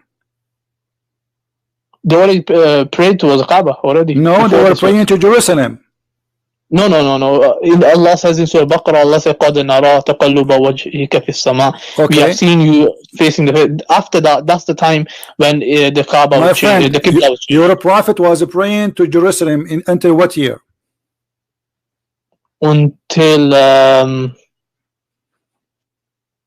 I think it was when after the migration. Okay, you are saying to me this is happened in the chapter of Al-Baqarah, right? Yeah, Surah Baqarah. Yeah. Okay, isn't this is Al-Baqarah too? Yeah, this is So? Yeah, so it's the same. So Muhammad is confused where he to pray, and this is funny. Why he is confused about where to pray? And Muhammad was praying to Jerusalem. Can you tell me why Muhammad praying to Jerusalem? That was Qibla. That was no. Show me the verse. It says, "Hey Muhammad, pray to Jerusalem." The prophet knew already from Revelation. How he knew? Okay, show me where he knew. Like I knew. Okay, when I say I knew, I'm a man. I'm a human. I'm not God. Where Allah says to Muhammad, pray direction of Jerusalem. We know from the hadith where the prophet said that he used to face Jerusalem. I know that. This is another question. Where he knew? No. This is tradition from who? From the Jews? Of course, Allah revealed the revelation to the Jews as well. Okay, show me where Allah revealed to Muhammad to pray to Jerusalem. Yeah, just by the mere fact that he was praying, that shows that was revelation. He already hold on, guys. Muhammad, he prayed to Jerusalem, but he did not need a revelation from God. So why he's God? He has it in his knowledge. That's it. What do you mean he had in his knowledge? Muhammad is born with knowledge about revelation? No, Allah reveals to him knowledge. Okay, as long as he revealed to him knowledge, how he revealed it? He gave him Quran. The Quran is not the only knowledge Allah reveals to the Prophet. When Allah revealed to him, he revealed to him what? Words? Or he what revealed to him? Not just the knowledge. Sometimes he reveals so what the knowledge is like he smelled something coming from Jerusalem, he starts sniffing and he decide to go towards. When you say knowledge, what does that mean? You don't know what knowledge means. Okay, I do not know, because you are saying to me knowledge is not Quran, knowledge is not Allah speaking to him, knowledge is not Jibreel telling him, because it have to be one of those.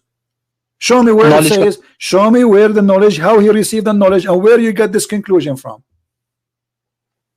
What confusing? He didn't get confused. My friend, as long you are saying to me he have a knowledge, where Muhammad he got the knowledge? You said from Allah.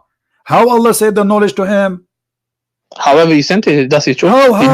It's not my concern. Well, isn't it the Quran says وَمَا هُوَ إِلَّا وَحْيٌ يُوحَى, which means everything is inspiration, so it had to be Quran.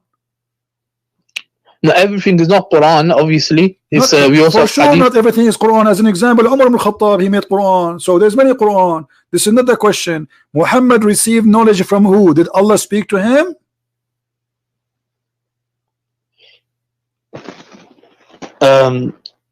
Yeah, so Allah told him. Allah told him that He gave him the knowledge somehow. Either it could be through a dream, it could be through. Okay, show me the story. Don't tell me could be. Don't tell me. Do you believe in the religion of could be, or you believe in the religion of for sure? Yeah, I'm saying this information. Okay, don't tell me. So then tell me then could be. No, don't tell me. I'm saying it doesn't matter. It doesn't matter. No. It does matter. I'm asking you a question. This is about God. What if somebody fabricating a story does not exist? So when you say it doesn't matter, that means it doesn't matter if Muhammad is a prophet or not. It doesn't matter if he's saying the truth or not. It doesn't matter. So when you say Muhammad was praying to Jerusalem, should you ask yourself why he prayed to Jerusalem and where Allah he said that to him? I already told you the hadith says that used to be the Qibla. So the Prophet already told us. He told that why it used to be the Qibla. This is the question. You are not giving the answer. Why it used to be? Yeah, why it used to be the Qibla. What is the reason? It was a mosque that was built by one of the prophets. Okay, let me show you something. Do you see my screen? Yeah, 1 minute. Okay.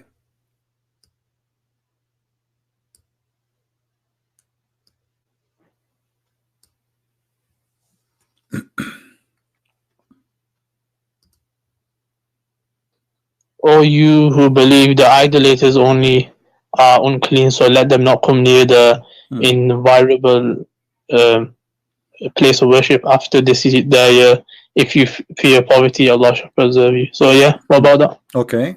What happened after that? What do you mean? No, non-Muslim cannot enter the Mecca, right? Yeah. Okay. Which year Muhammad he controlled Mecca? Which year he controlled it? Yeah. I think it was 9 years after Hijri or 10 years or something. What? Give me a year. What year? 9 years after Hijri. Okay, and for how long after that Muhammad he left? He did live.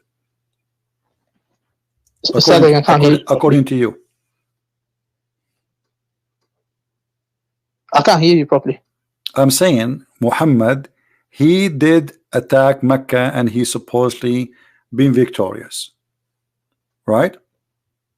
No, he went to conquer it, and they all most of them. Until then. All right. Did this verse came right away after he took Mecca, or it took some time? I don't know. It might came after. I don't know. Before that time, Muhammad was praying in which direction? He was already praying towards the Kaaba. Show me the reference. So the Masjid Qiblatain.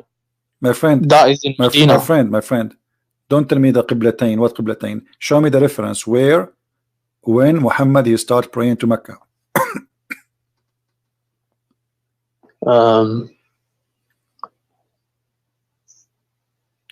Yeah, I don't have it to hand at the moment. Okay, I will give you time. Maybe you can call me tomorrow or next year. Now, so what evidence do you want exactly? Okay, no.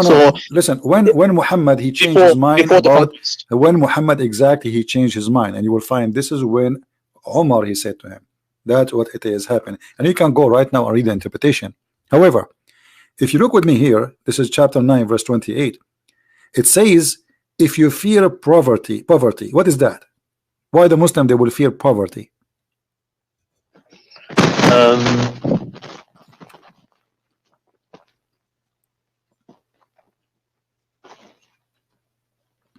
Yeah, because obviously there's going to be less people to trade with them because you're going to be expelling people from land. Okay, what is the solution for that? Allah will give his bounty, isn't it? He will give them what? His bounty. Bounty? What bounty mean? Allah will give them wealth. He'll take care of them. How he give them wealth? Is that the money they will steal from the Christians? No, what will happen is other people will try to attack them, and then Allah will make them victorious. You see how you get yourself busted? It says right away after that, fight against those who don't believe in Allah from the Christian and the Jews. So they did not attack them. So if you fear poverty, Allah will give you. How he will give you? Okay, attack them and take the jizya. And this is exactly what happened that Omar he said as a solution, that we are going to force everybody to pray to Kaaba, not to Jerusalem, and everybody have to do Hajj to Kaaba to make money. And the Kaaba became a business. So Allah he gave them money from two sources, forcing people to do Hajj, as it used to be before. People come to do Hajj from everywhere to the Kaaba by the kuffar, like Muhammad. And after Islam is the same. The Kaaba before Islam is the same as the Kaaba after Islam. We bring people to do Hajj, go around the Kaaba, kiss the black stone, and give donation. So they broke they broke the treaty many times. That's why they were. My friend, they have no treaty. Muhammad he never had a treaty with any Christians. What treaty? He's attacking. He had a treaty with the Jews. Listen. There's no. The Jews. This is another lie. However, look at it says, attack those who believe in the following. Not because they are breaking the treaty. No, it says why to attack them. And by the way, do you know that the Tawbah is the last chapter Muhammad he received in his lifetime? At the end, At-Tawbah is the last one. Yeah, this is the last one. Oh, okay. Okay, it says fight against those who don't believe, not those who fight you. Read it.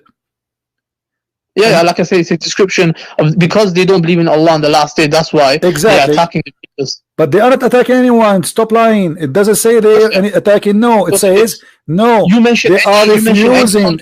No, because they are. It says here because they are worshiping a guy. His name is Israel as a son of Allah, and the Christian they say the Messiah is a son of Allah. However, neither the Jews, neither the Christian believe in Allah, and the Jews they don't. Then nowhere we can find the story of this guy Azir, not Israel. This is false translation. Uzair, he is a son of Allah. The Jews don't believe there's such a guy. It's not exist. And then he says why? And because of that, and they take beside their Lord their rabbis. So this is the reason to kill them. Now listen. I don't want to waste my time. You said to me that when Omar he says take from the location of Abraham Musalla, he don't mean the Kaaba, correct? Yeah, 100%. Okay, do you Muslims pray only where Abraham he stand? We pray from every area, so every section. But the Quran, according to you, says you pray there. The Quran is when the desire Umar had this, and then the revelation came down. My friend, don't play games. Don't play games. You said to me that this verse here is speaking about take the location of Abraham where he used to stand. This is what you said, correct? That's mean this is where the Muslim they should stand, nowhere else. You cannot stand around the Kaaba. You have to be in that place only. This is what you're just saying. No, it doesn't say only. It says just it says that. No, it says that because according to you. It doesn't say only. I agree with you. It doesn't say only because it's not about what you are saying. But now you are the one saying it is only about the place of Abraham. When I ask you, when Omar he said that Allah he sent as I say, take the station of Abraham. What is the station of Abraham? It is the Kaaba. It's not the Kaaba. You said no. You said the station of Abraham is not the Kaaba. Of course it's not. Okay, that's mean you have to pray. Hold on. That's mean you have to pray. If this is not meant the Kaaba, that's mean you have to pray only standing in the place of Abraham, and before that date nobody stand there. Yes? No, you're not making sense. This is supposed to be for like, you're not making sense, because if people they are praying, okay, let me make it more simple. Was people praying before that date in the station of Abraham? They might have. It might be. Don't you mean have? Yes or no?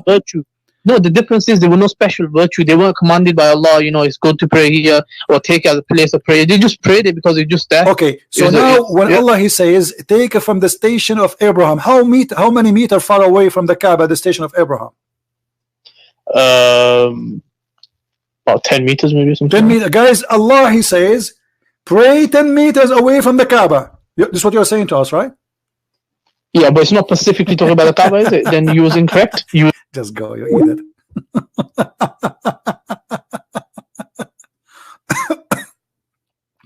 Because you silly. Maqamu Ibrahim is just a stone. How the Muslim they will pray in that stone, you idiot? It's a stone. It is nothing but a stone. So how the Muslims will pray under stone?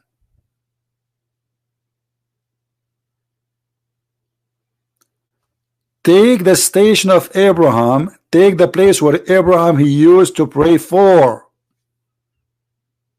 Do exactly as Abraham, because Muhammad he forsake the tradition of Abraham all this previous time.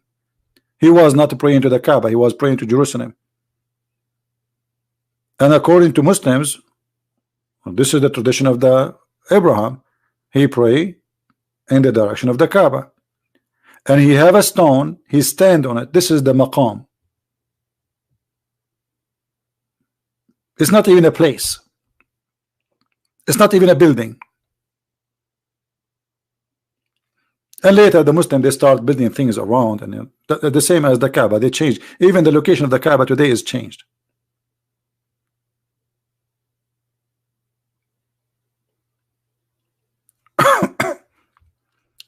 They have no idea what they are talking about. Secondly, let us say Abraham he says he is not talking about the Kaaba. How in the world Allah he take Omar words and he made the Quran? Let us say this is not about the Kaaba, this is about ice cream. Ice cream. Omar said, take ice cream as your best food. Allah he take the statement of Omar, he make a Quran.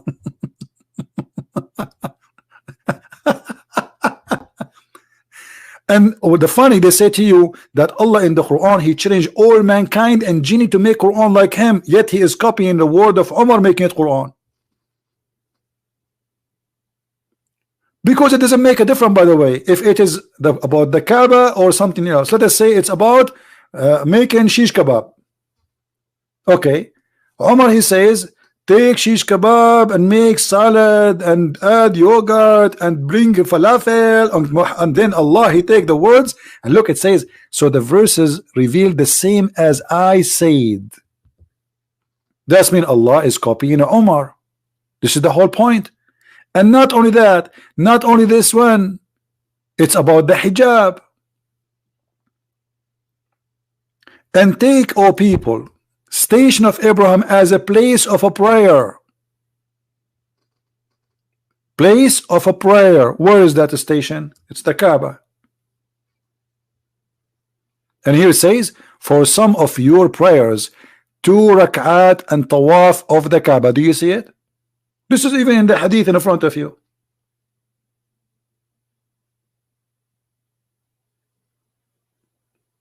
So before that time, they are not doing that. They are not going around the Kaaba. So what he is saying, do what Abraham he used to do. Who is the one who made the order? Omar. Allah he take it, he put it in his pocket.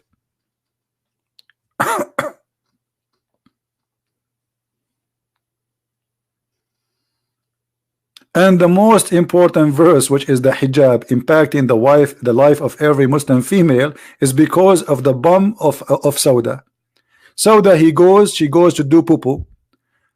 Omar, because he's a savage man, low-class man, he make fun of the woman who is doing poo-poo. So what he said to her, Arafnaki ya Sauda. What a filthy man.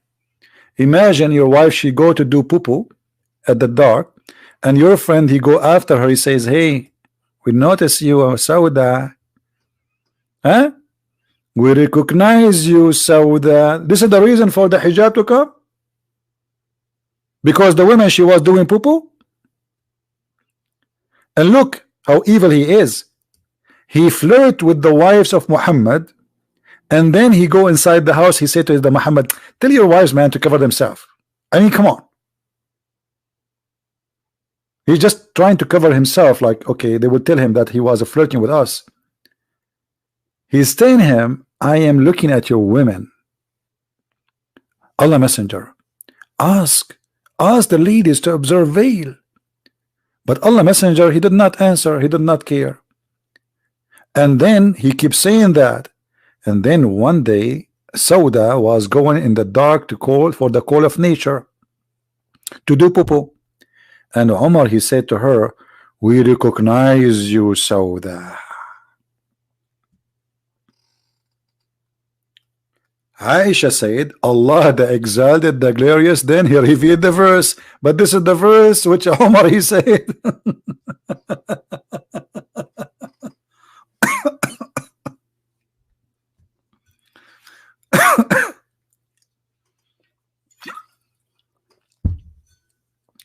What a crazy cult. And actually Muhammad, he said, if there is a prophet to come after me, that will be Umar, because Umar, he got him busted that he is a liar. Do you know that?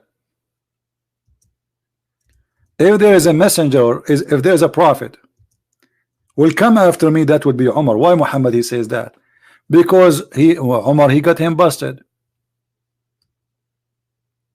He's taking his words. So Muhammad now is telling Umar, you know what, we are in the same fraud. Okay, I'm going to tell people, he's preparing himself to believe that you can say, you can claim later that you are a prophet. If there is a messenger to come after me, that will be Umar. Let me see if I can find the hadith in English.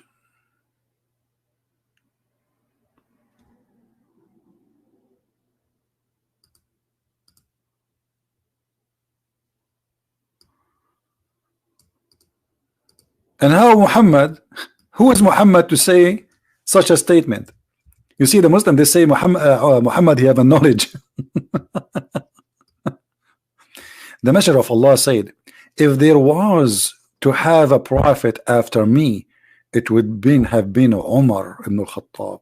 Why? Because Umar, he got him busted, he is stealing his words. As simple as that. And what is the qualification of Umar to be a prophet? Because he's a prophet already. He said things, it can become Quran.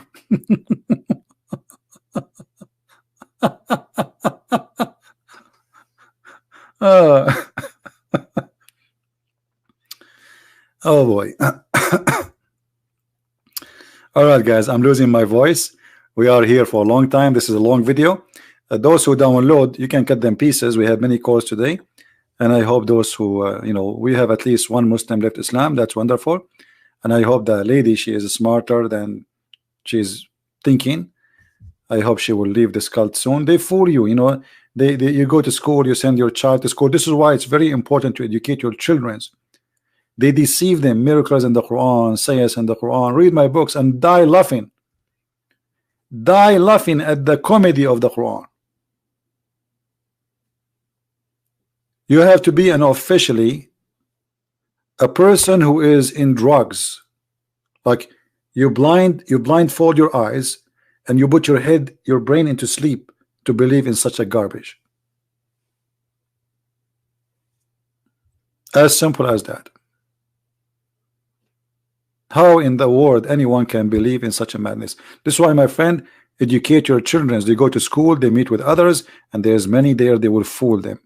Schools can be very a good place for education, but it can be a place where your children learn drugs, have sex around, you know, get AIDS, learn how to smoke. So they can learn good stuff, they can learn bad stuff. You have to protect your children. Don't think just because it's a school is going to be a safe haven for them. This is not true. A policeman in France, he's a grown man, not a kid. He converted to Islam last year. A year after he jumped in the police station, he killed 4 people. All his life was a peaceful man protecting people. He was a policeman. He converted to Islam. Look what happened. And he is a grown man. The devil can play with the mind of people, and you have to protect yourself. Knowledge is a protection. Foolishness is a destruction. That's why the Bible says, my people have been destroyed because of their ignorance.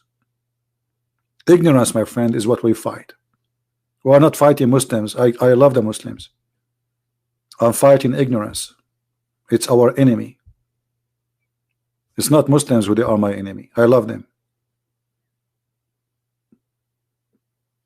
They believe in such a man who brought nothing but madness, violence, bloodshed, stupid teaching, superstition, false science, crazy science, and yet they don't want to listen. But I have good news for you. Millions of people watching my videos. I just gave my book to the Indonesian people, the biggest Islamic country, for free in their language. Let us see how many people they will die laughing after reading what the truth it says in Arabic, and how many they will leave Islam in Indonesia. We have thousands and thousands. Go and see in Morocco, go and see in Iraq, go and see in Kurdistan, go and see in China, the Muslims leaving Islam. Go everywhere, but you will see in the news somebody converted to Islam. Because Islam, when you convert, nobody will kill you, but those who leave Islam are bigger, but nobody dare to say. Like the gentleman, he just spoke to me. He said he left Islam, but he don't dare to say. There's a consequence. They will kill me, they will torture me, you know. But the truth is, a lot are leaving Islam. And this is how we cry when we read the Quran. We cry laughing. Thank you guys for being here.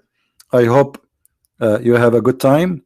And don't forget, please, to download the video. This video will stay there maybe maximum 2 hours, 3 hours, and I will take it down. So please download as soon as you can.